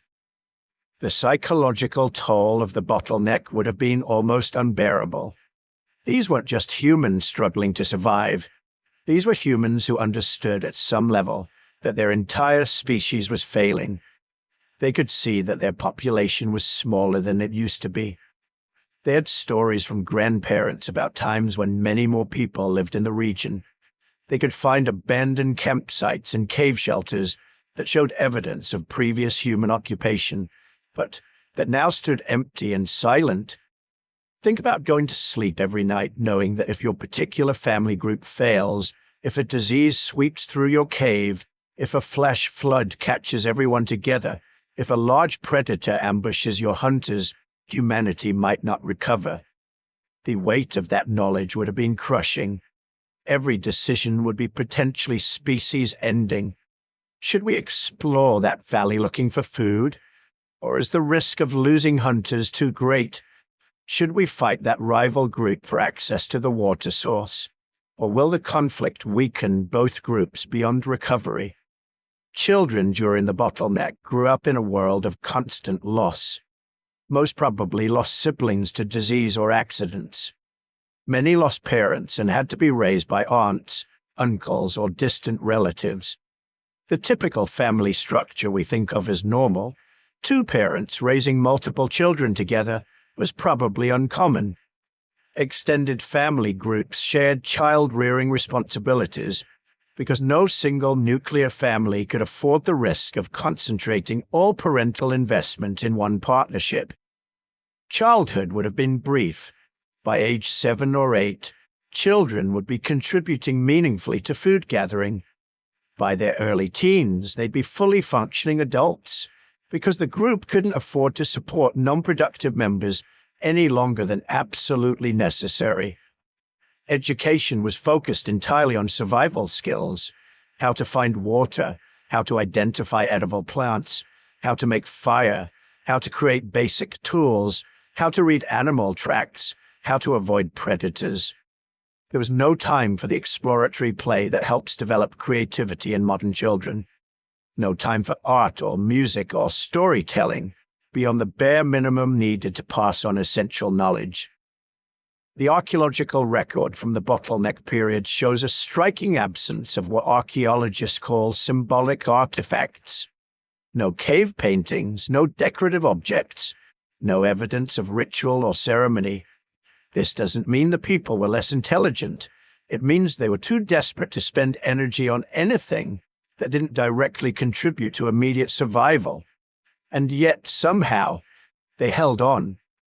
For 550 generations, these tiny populations clung to existence. They watched their numbers hover at the edge of extinction. They experienced periodic crashes when disease or bad seasons reduced them even further. They must have gone through decades where births didn't replace deaths, where the human population actually declined below that 280 threshold. But they never quite went extinct. Some groups found ways to maintain just enough genetic diversity to avoid complete inbreeding collapse. Some populations managed to maintain just enough contact with other groups to occasionally exchange members and refresh their gene pools. Some individuals proved just adaptable enough, just resourceful enough, just lucky enough to survive and reproduce. The recovery took so long partly because of biology. When a population gets reduced below a certain threshold, growth becomes exponential but slow. Even if conditions improve, even if every breeding pair successfully raises 2 or 3 children to adulthood, population growth is constrained by the number of reproductive females. With a total population of 1,280, maybe 300 of those are females of reproductive age. If each has 3 children over their lifetime, and all those children survive to reproduce, the population grows to about 1,900 in one generation, then to about 2,800 the next generation, then to about 4,200. That seems like good growth, but remember, each generation is about 20 years. So after 60 years of perfect conditions, your population has only increased from 1,280 to 4,200. You're still a functionally extinct species that could be wiped out by a single volcanic eruption or epidemic. It takes centuries of sustained growth before the population becomes large enough to be stable. And during the bottleneck, conditions were never perfect for centuries at a time. Instead, there were brief periods of improvement followed by new climate disasters that knocked the population back down. The environment itself was working against recovery. Even after the worst of the crisis passed, Africa remained climatically unstable. The same factors that had triggered the bottleneck, volcanic activity, weakened monsoon patterns, disrupted ocean currents, continued affecting weather patterns for tens of thousands of years. Droughts remained common. Food resources remained unpredictable. The survivors couldn't count on stable conditions lasting long enough for real population growth. But perhaps the most important factor was the loss of what biologists call ecological release. In normal evolution, when a species develops successful adaptations, its population expands rapidly until it reaches the carrying capacity of its environment. But the bottleneck survivors were never reaching carrying capacity because the carrying capacity itself kept collapsing. Every time the population started to grow, environmental conditions would deteriorate again, and the growing population would crash back down. This pattern continued for over 100,000 years. Brief periods of expansion followed by devastating crashes. Slow growth interrupted by catastrophic die-offs. The human population probably peaked and crashed dozens of times during the bottleneck, roller-coastering between 800 individuals and 2,000 individuals without ever achieving the sustained growth needed to escape the danger zone. The genetic evidence suggests there were at least 3 or 4 major near-extinction events during the bottleneck period.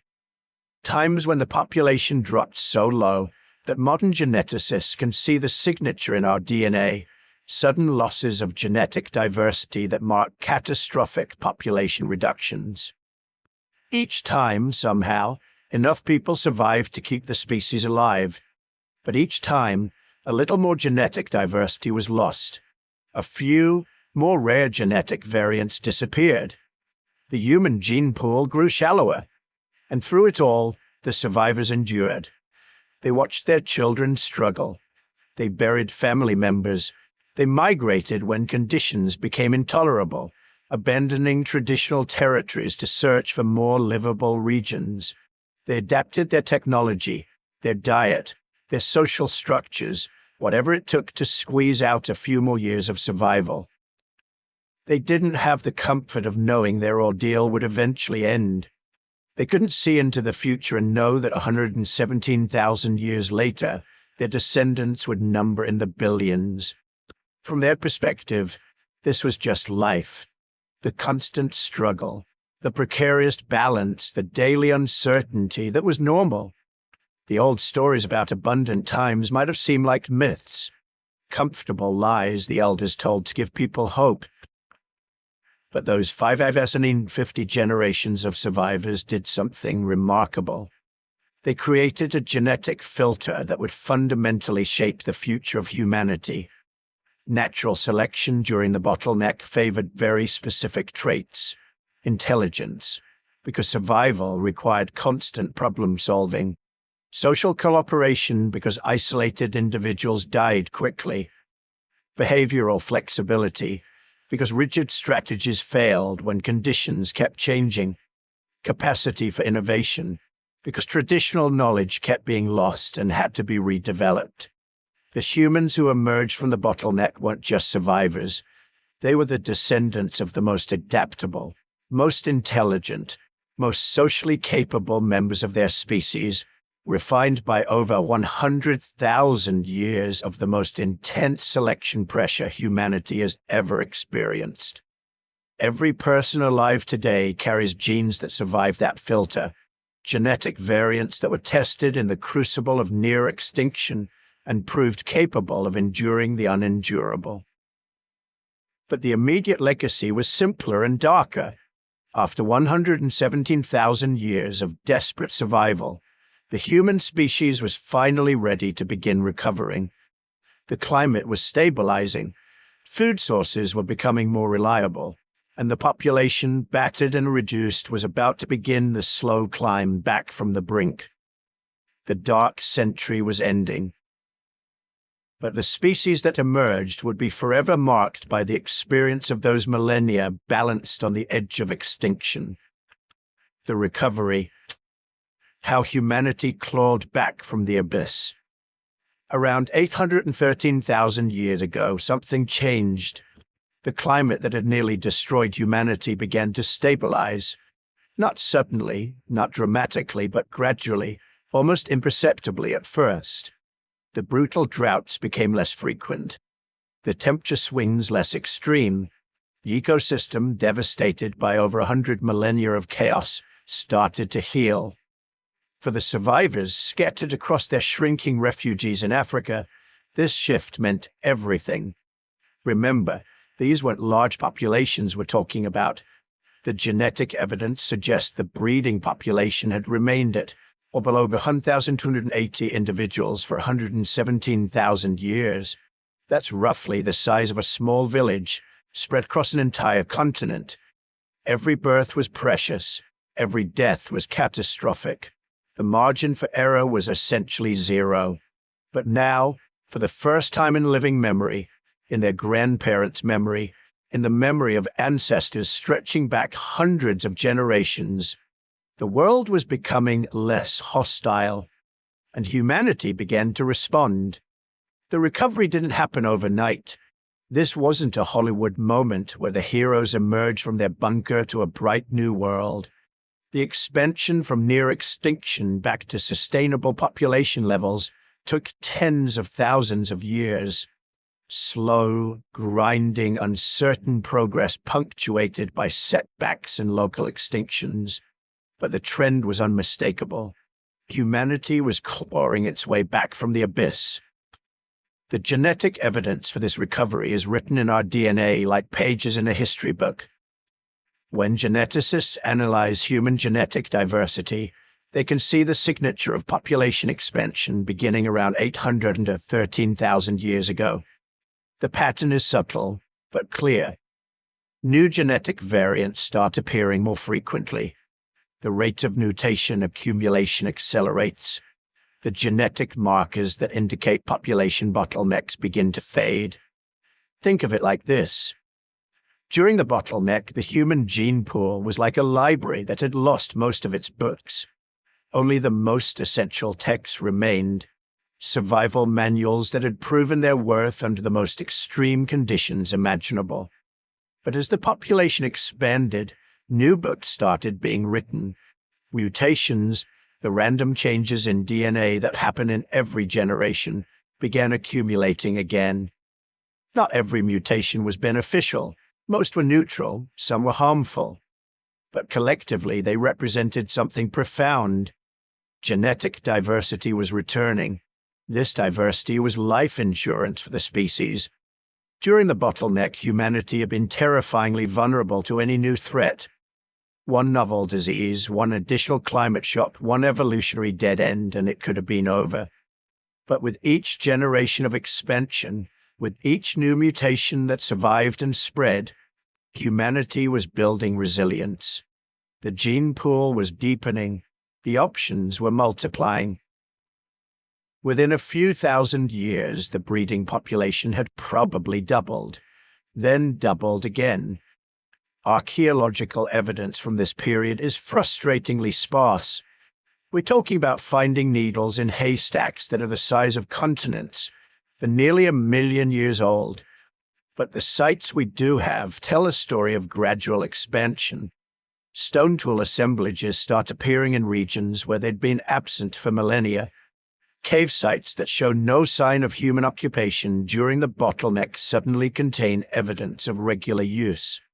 The survivors were spreading out, were claiming territories their ancestors had abandoned. But they weren't the same people who had nearly gone extinct. The bottleneck had changed them in ways that would shape human evolution forever. Natural selection, operating at maximum intensity for over 100,000 years, had left its mark on the human genome. The survivors weren't just lucky. They were different. Here's what we think happened. During those desperate millennia, certain traits that had been merely advantageous before the crisis became absolutely essential. Intelligence, obviously. The ability to solve novel problems, to figure out new food sources when familiar ones disappeared, to remember complex information about seasonal patterns and resource locations, but also cooperation. In times of extreme scarcity, groups that could work together effectively had enormous advantages over those that couldn't. Sharing food during hard times, coordinating hunts for scarce game, caring for the sick and injured instead of abandoning them. The bottleneck would have selected intensely for these cooperative tendencies. Groups that fractured under pressure, that descended into conflict over diminishing resources, probably didn't make it. The ancestors of modern humanity were the ones who figured out how to stick together when everything was falling apart. They were also the ones who could innovate under pressure. The archaeological record from the bottleneck period shows something remarkable. Despite the catastrophic population collapse, despite resources being scarcer than they'd ever been, stone tool technology actually became more sophisticated. The simple, basic tools that had served earlier humans for millions of years were being replaced by more complex, more specialized implements. Carefully shaped hand axes, precisely flaked cutting tools, implements designed for specific tasks rather than general-purpose use. This wasn't random. This was adaptation through innovation. The survivors were the ones who could look at a problem and think creatively about solutions. Who could take familiar materials and use them in new ways. Who could learn complex techniques and critically teach them to others. This is where language probably became truly essential. You can teach someone to chip rocks together through demonstration, but teaching the subtle techniques for creating specialized stone tools, for recognizing high-quality raw materials, for understanding the properties of different types of stone. That requires communication. Detailed, precise, abstract communication, the kind that only sophisticated language makes possible. The genetic evidence suggests the bottleneck created intense selection pressure for brain development related to language. Certain genes involved in speech production and language processing show signs of having been under strong selective pressure during this exact period. Natural selection was favoring individuals who could communicate more effectively, because in a world where survival margins were razor-thin, the ability to share knowledge could mean the difference between life and death. So the humans who emerged from the bottleneck weren't just survivors. They were a new kind of human, smarter, more cooperative, more innovative, more articulate than their predecessors. The crisis had refined humanity like nothing before or since, and as the population began expanding, these traits spread with it. Every new generation carried the genetic legacy of bottleneck survival. Every new band that split off from growing populations carried the cultural knowledge that had enabled survival through impossible odds. By 700,000 years ago, maybe 100,000 years into the recovery, the human population had probably reached tens of thousands of individuals, still tiny by modern standards. The entire human species could have fit inside a modest-sized sports stadium. But compared to 1,280, this was spectacular success, and the expansion was accelerating. Here's where things get really interesting.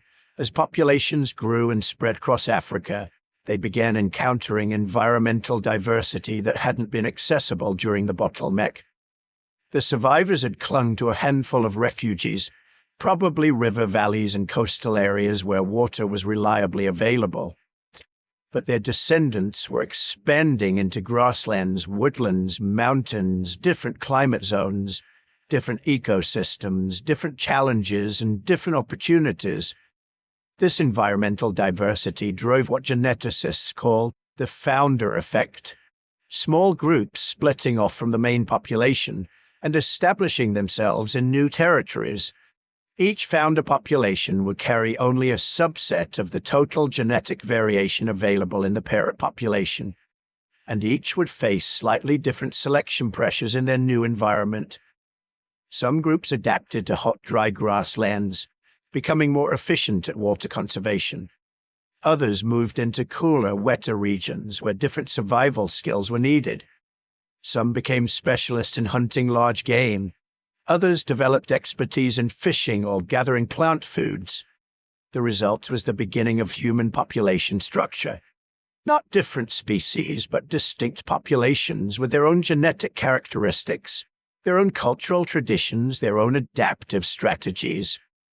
This diversity within unity would become a defining feature of humanity, all sharing the common inheritance of bottleneck survival, but each population adding its own variations to the theme.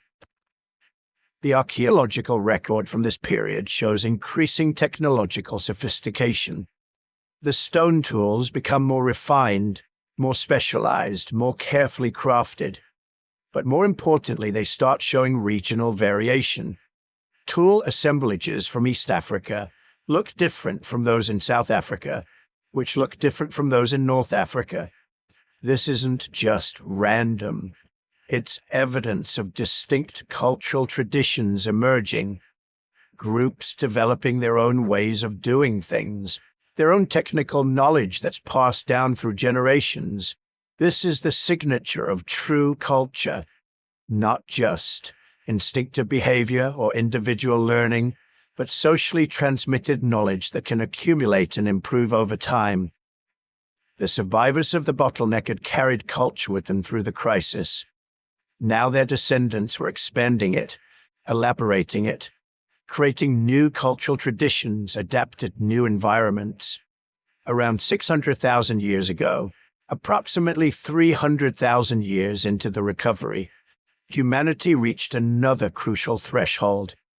This is when we start seeing evidence of what would eventually become Homo heidelbergensis, a species that many anthropologists consider the last common ancestor of modern humans, Neanderthals and Denisovans. Now, the taxonomy here gets complicated and controversial. Some researchers think Homo heidelbergensis was a distinct species.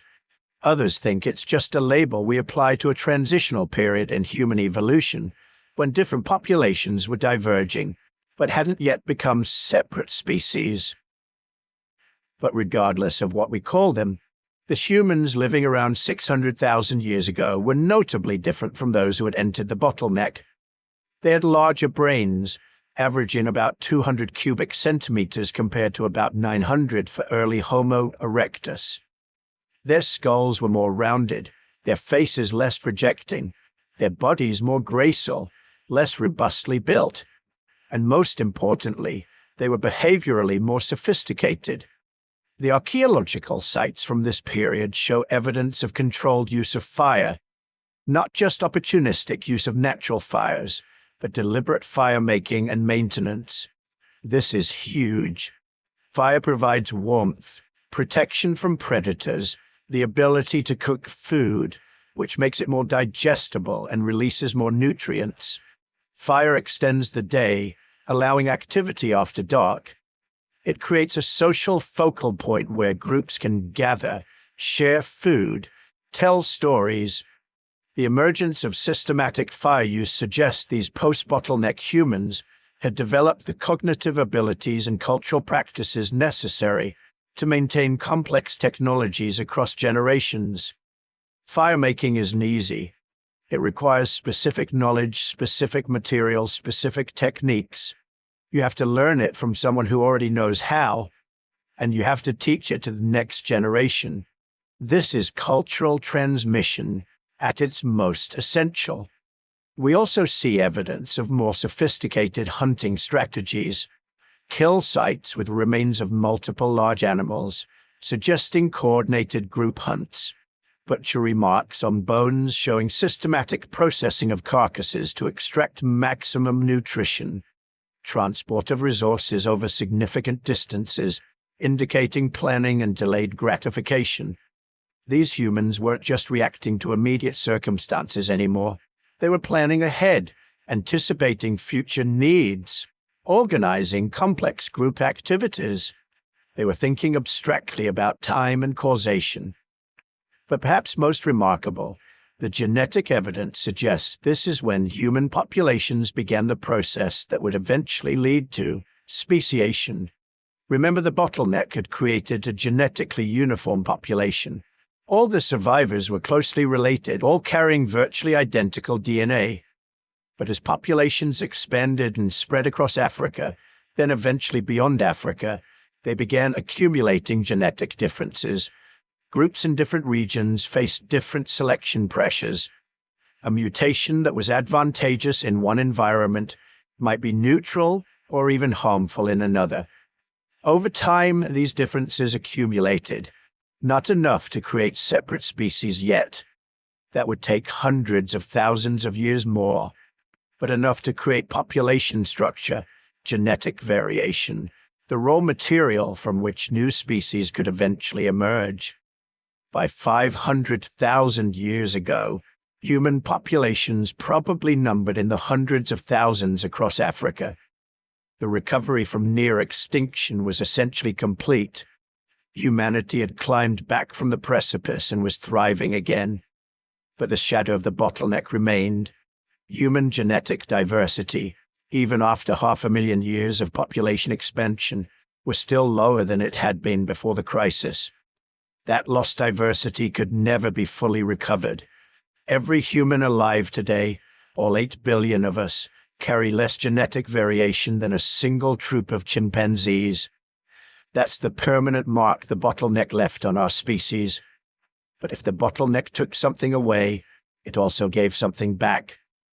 Those 117,000 years of evolutionary pressure had forged a new kind of human.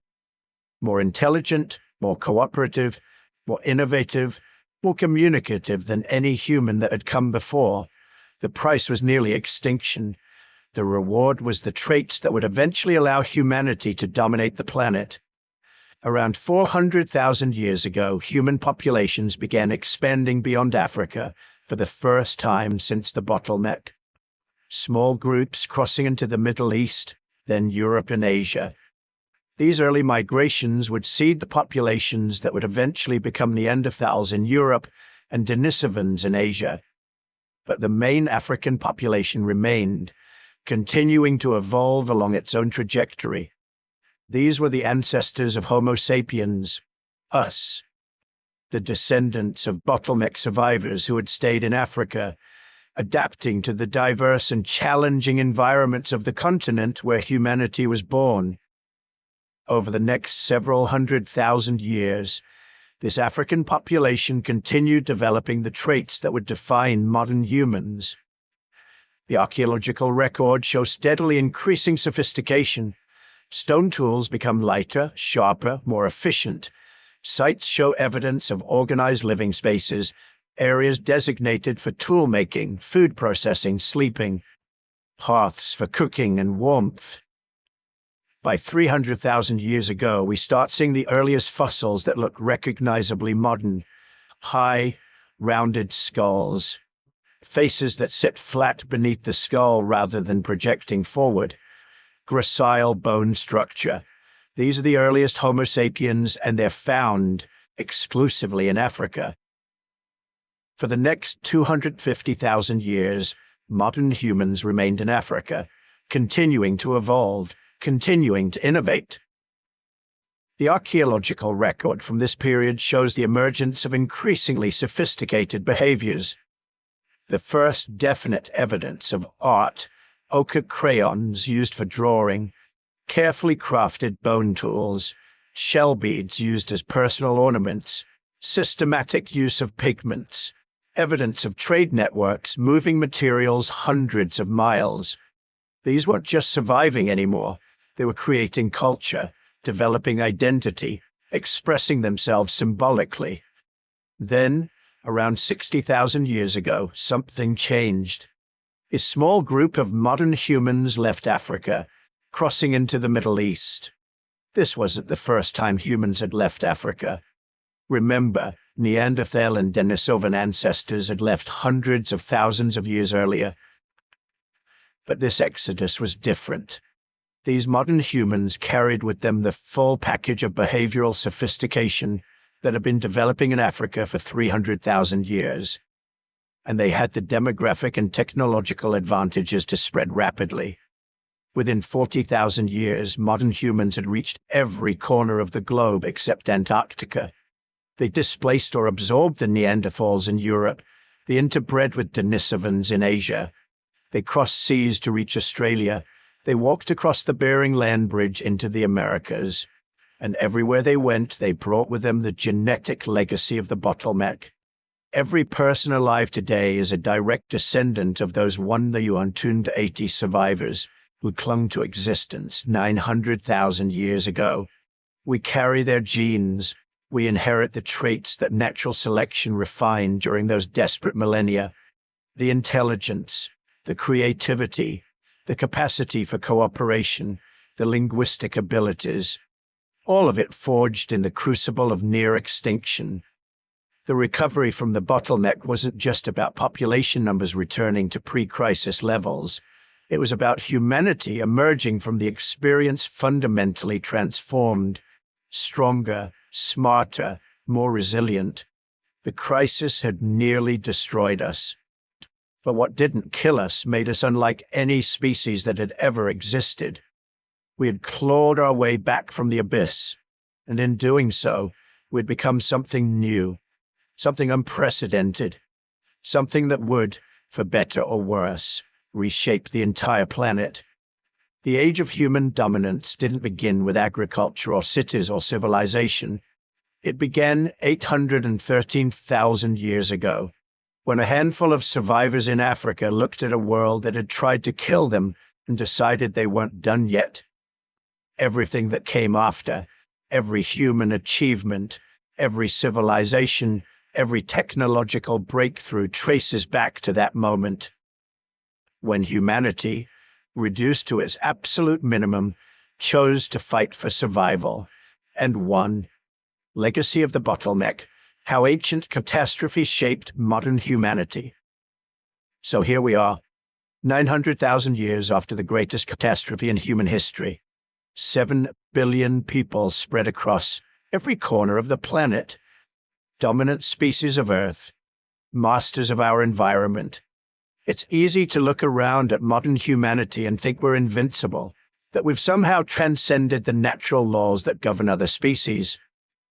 But the genetic evidence tells a very different story. Every single person alive today carries the molecular signature of that ancient bottleneck, not as a historical footnote, but as a defining characteristic of what it means to be human. That near-extinction event didn't just almost kill us. It shaped everything about us, our biology, our psychology, our strengths, and most importantly, our vulnerabilities. Let's start with something that surprises most people. Humans are remarkably genetically similar to each other. Way more similar than we should be for a species that numbers in the billions and lives across every climate zone on the planet. Take chimpanzees, our closest living relatives. A typical group of 50 chimps living in a single forest in Central Africa has more genetic diversity than all 7 billion humans combined. Let that sink in for a moment. 50 individuals in a few square miles have more genetic variation than every human from the Arctic to the Sahara, from Tokyo to Toronto, from the Australian outback to the Amazon rainforest. Or look at gorillas. Different gorilla populations separated by just a few hundred miles show genetic differences that dwarfed the variation between a Norwegian and a Nigerian, a Chinese person and a Cherokee, a Maori and a Moroccan. This is the bottleneck's most obvious legacy. When you reduce a population to 280 individuals for 117,000 years, you don't just create a survival test. You create a genetic funnel that squeezes out diversity. Every neutral mutation, every random variation that doesn't directly contribute to survival, gets filtered away. What emerges on the other side is a population that's genetically streamlined, carrying only the essential genetic machinery needed to survive the worst crisis imaginable. Modern humans aren't diverse because we never had the chance to become diverse. The bottleneck erased hundreds of thousands of years of accumulated genetic variation. Then, when our ancestors finally expanded out of that crisis, they did so too quickly for significant new diversity to develop. You can see this in the genetic data from modern populations. The entire human species has something like 0.1% genetic variation between individuals. For most species, that number would be 10 times higher. We're all essentially cousins. Distant cousins, sure, but cousins nonetheless. A European and an Australian Aboriginal person, despite looking quite different and having ancestors who separated maybe 50,000 years ago, share something like 99.9% of their DNA, That's not normal. That's the genetic signature of a species that almost died. But this similarity has consequences beyond just interesting statistics. It has real, measurable effects on human health, and not all of them are good.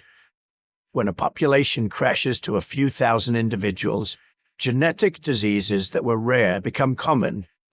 Not because the crisis caused mutations, but because simple mathematics changed the equation.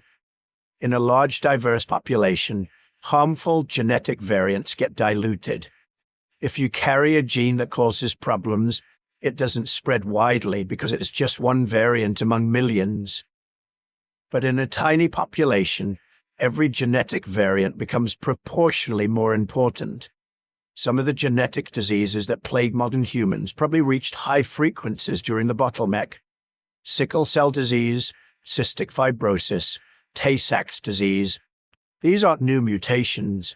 They're ancient variants that became common in small populations and never got filtered back out. Worse, some of these diseases persist because they have what geneticists call heterozygote advantage. If you inherit one copy of the variant, you get some benefit. If you inherit two copies, you get sick. Sickle cell trait is the classic example. One copy gives you resistance to malaria. Two copies cause sickle cell disease. During the bottleneck, when every advantage mattered, and the population was small enough that these variants could spread quickly, genes like this became embedded in the human genome. Today, millions of people carry them. Most never know it. But for those who inherit two copies, the legacy of the bottleneck is a lifetime of medical challenges. The bottleneck also affected our immune systems in ways we're only beginning to understand. When you reduce genetic diversity, you reduce immune system diversity. Different versions of immune genes protect against different diseases.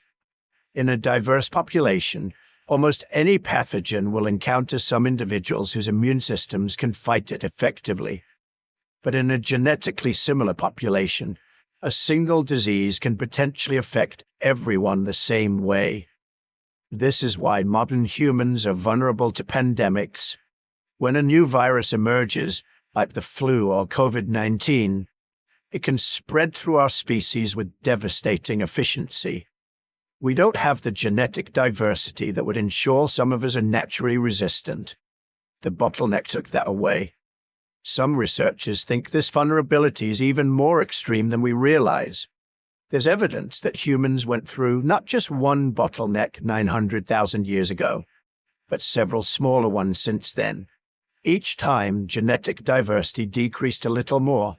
Each time, we became a little more uniform, a little more vulnerable to species-wide catastrophes. But it's not all negative.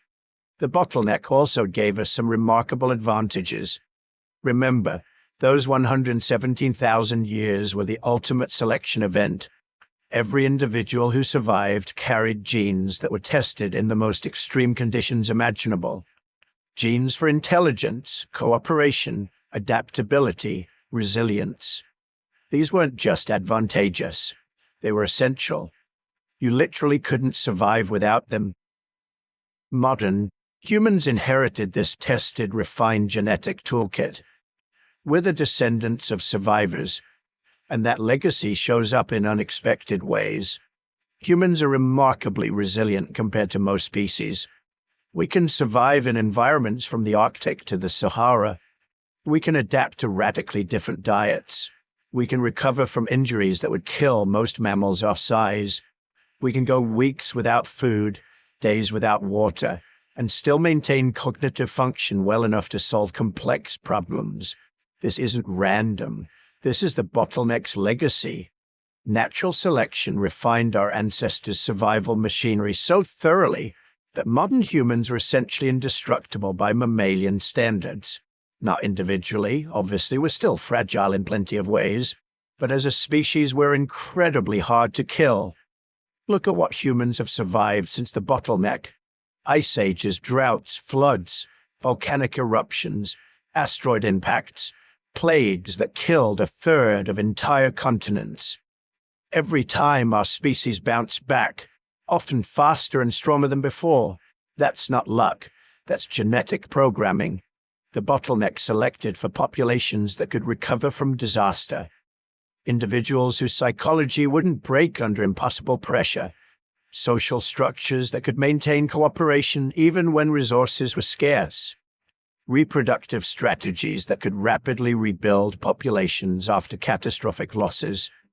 We carry all of that in our DNA. Every human alive today is the product of an unbroken line of survivors stretching back through 900,000 years of challenges that would have destroyed most species. But perhaps the most profound legacy of the bottleneck is philosophical. It changes how we should think about human diversity and human unity. In our modern world, we focus a lot on differences. Different cultures, different ethnicities, different languages, different belief systems. And those differences are real and important. They make human civilization rich and complex and interesting. But the genetic evidence tells us something else equally important. Underneath all those surface differences, we're all the same people, not metaphorically, literally. The genetic distance between any two humans is so small that we're basically clones compared to the variation you see in most other species. That Norwegian and that Nigerian we mentioned earlier, genetically they're more similar to each other than two chimps from the same forest. That European and that Australian Aboriginal person, closer genetic relatives than two gorillas from neighboring mountains. Every human on Earth is descended from the same tiny population that survived the same catastrophe 900,000 years ago. We all carry the same chromosomal fusion. We all have the same genetic vulnerability to bottleneck-related diseases. We all inherited the same survival adaptations that carried our ancestors through those desperate millennia. The differences we see, skin color, facial features, body proportions, those are superficial adaptations that developed over the last 60,000 years as humans spread into different environments. They're recent, shallow, cosmetic changes on top of a genetic foundation that's essentially uniform across the entire species. Race has a genetic concept barely exists in humans. The variation within any racial group is nearly as large as the variation between groups.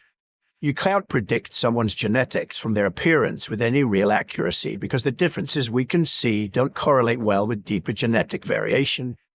The bottleneck made us all family, close family. The kind of genetic similarity we show is what you'd expect from a species that expanded from a single small population very recently in evolutionary time, which is exactly what we are. This has implications beyond just science. It should change how we think about human conflict, human cooperation, human society. Every war, every genocide, every act of ethnic hatred is being committed against people who are, genetically speaking, nearly identical to the perpetrators. We're not fighting different species. We're not even fighting distant relatives.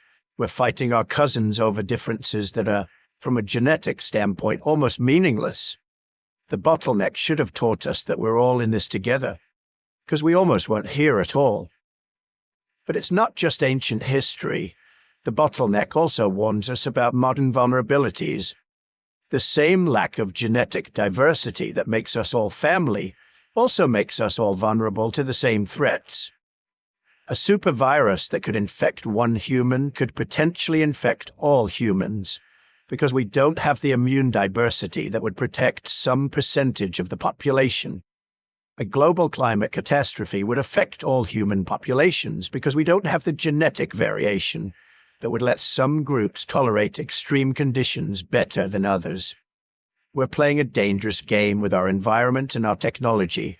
Nuclear weapons, climate change, antibiotic-resistant bacteria, artificial intelligence, engineered pandemics. Any one of these could potentially trigger another bottleneck event. And this time, with 7 billion people all crammed onto one planet using interconnected systems, the crash could be even more severe. The bottleneck 900,000 years ago happened slowly enough that at least some humans survived. A modern catastrophe, happening in years or decades instead of millennia, might not give us that chance, and we wouldn't have the same advantages our ancestors did. They survived through genetic diversity that had accumulated over millions of years. We've already spent that diversity. We're running on the genetic minimum, the essential toolkit that got refined during the last bottleneck. If we go through another one, we'll have even less variation to work with. Some scientists worry we're already seeing warning signs. Global human population has been growing exponentially for the last few centuries, but exponential growth can't continue forever. At some point, we'll hit resource limits, environmental constraints. When that happens, populations crash. It's not a question of if, it's a question of when. The bottleneck teaches us that humans can survive incredible catastrophes, but it also teaches us that survival comes at a cost. Those 117,000 years stripped away most of what made our ancestors diverse.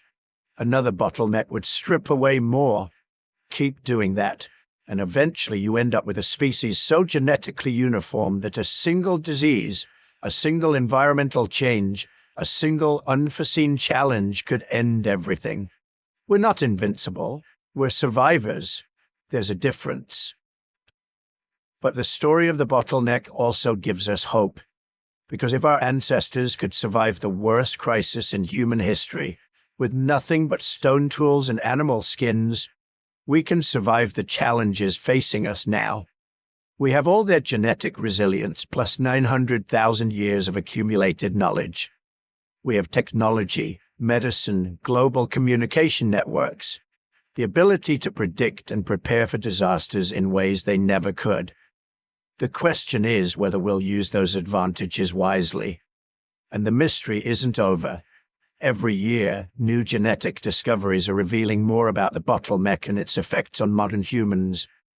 Advanced sequencing technologies are letting scientists examine ancient DNA from fossils that would have been impossible to study even a decade ago. We're finding evidence of population movements, interbreeding events, survival strategies that we never knew existed. Some recent discoveries are changing our understanding of the timeline itself. Early estimates suggested the bottleneck lasted about 100,000 years. But newer analysis of mutation rates and genetic diversity suggests it might have been longer, maybe 150,000 years, maybe more. Every time we refine the models, the crisis looks a little worse, the survival a little more improbable.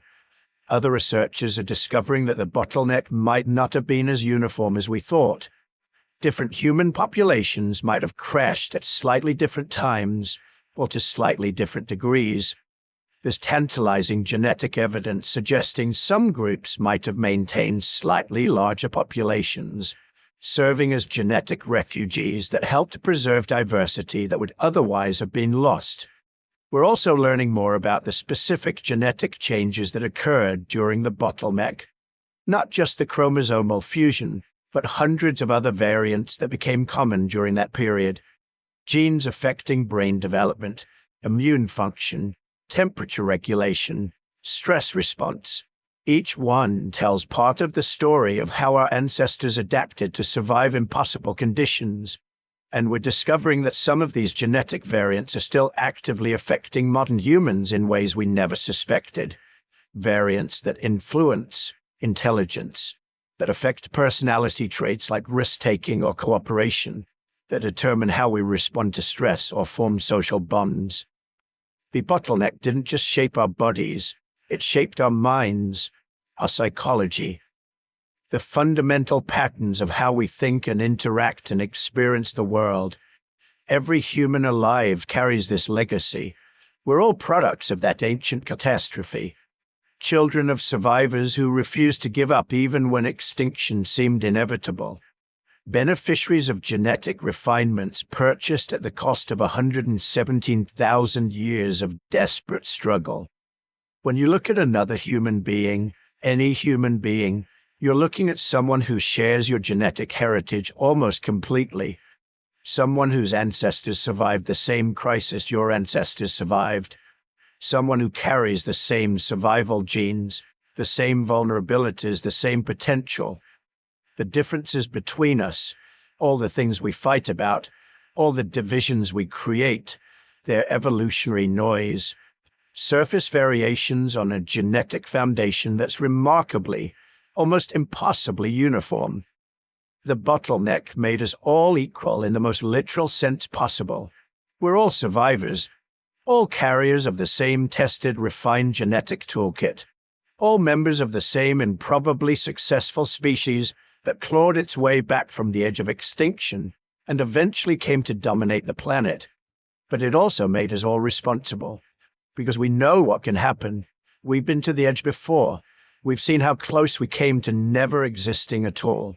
And we know that the same forces that almost destroyed us 900,000 years ago, climate change, resource scarcity, environmental catastrophe, they're still out there, still threatening, still capable of reducing us once again to a handful of survivors struggling to keep the species alive. The bottleneck is a warning, a reminder, a lesson written in our DNA about the fragility of existence and the resilience of life. We survived once.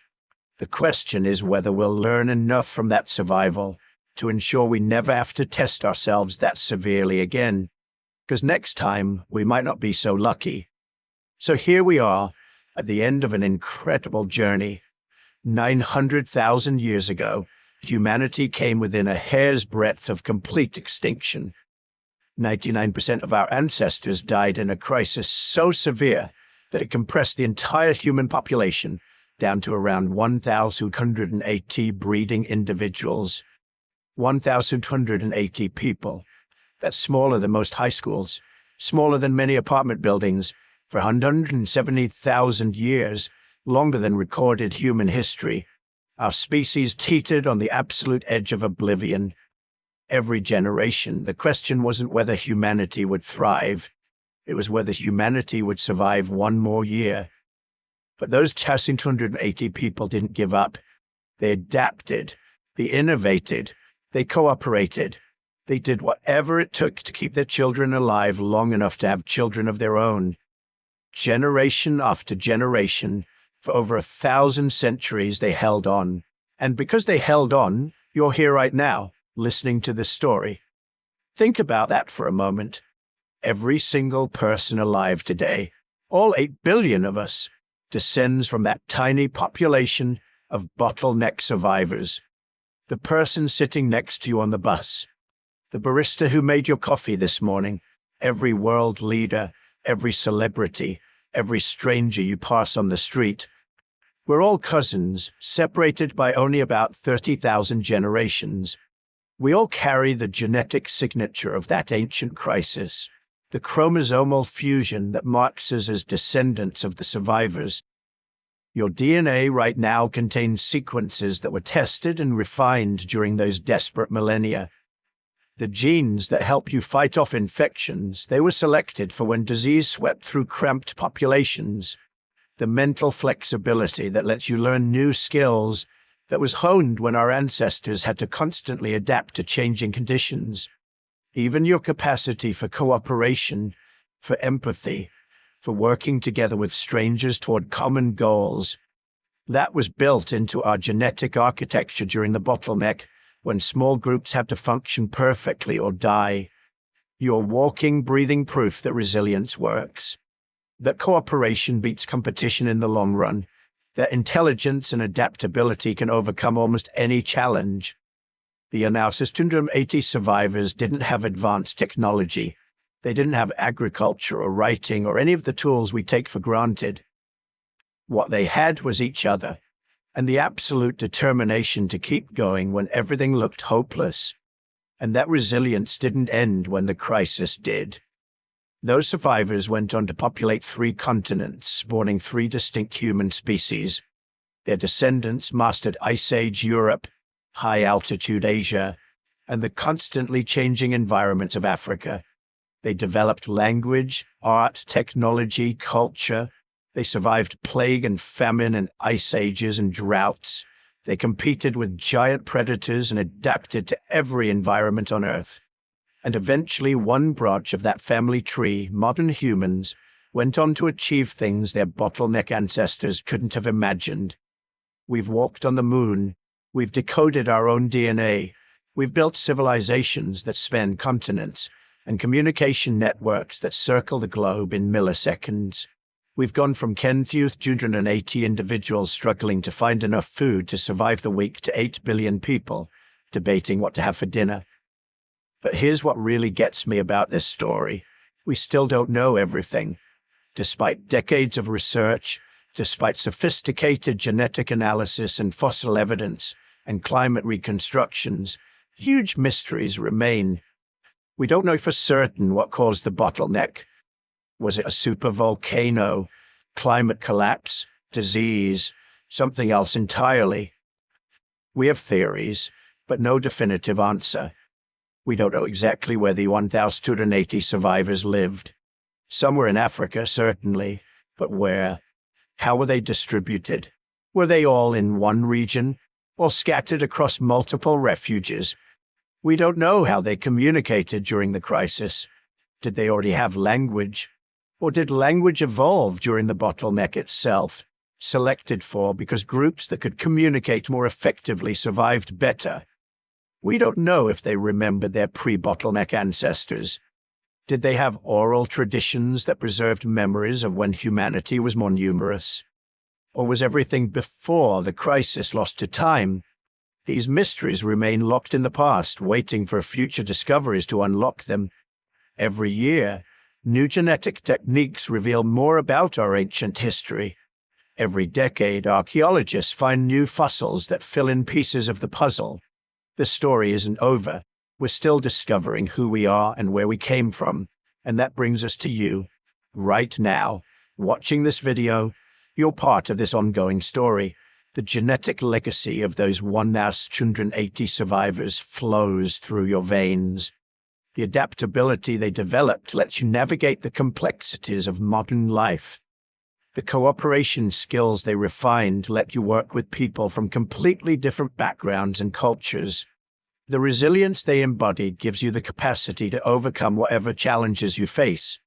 If this story amazed you, if learning about humanity's forgotten apocalypse and incredible recovery moved you at all, hit that like button. Let me know this deep dive into our ancient history resonated with you. And drop a comment telling me where you're listening from. New York, Mumbai, Lagos, Tokyo, São Paulo. It doesn't matter where you are.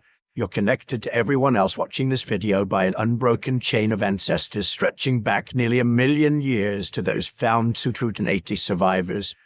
In a real sense, we're all family, all descendants of the greatest survivors in human history.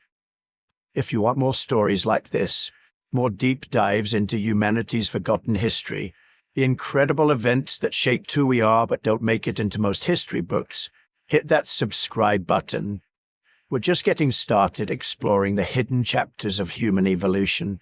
Here's my final thought as you drift off to sleep. You carry within you the DNA of survivors, people who faced extinction and refused to quit. People who endured 117,000 years of hardship and came out stronger. People who adapted to challenges that would have destroyed any other species. That's your inheritance. That's your legacy. Never forget it. Sleep well.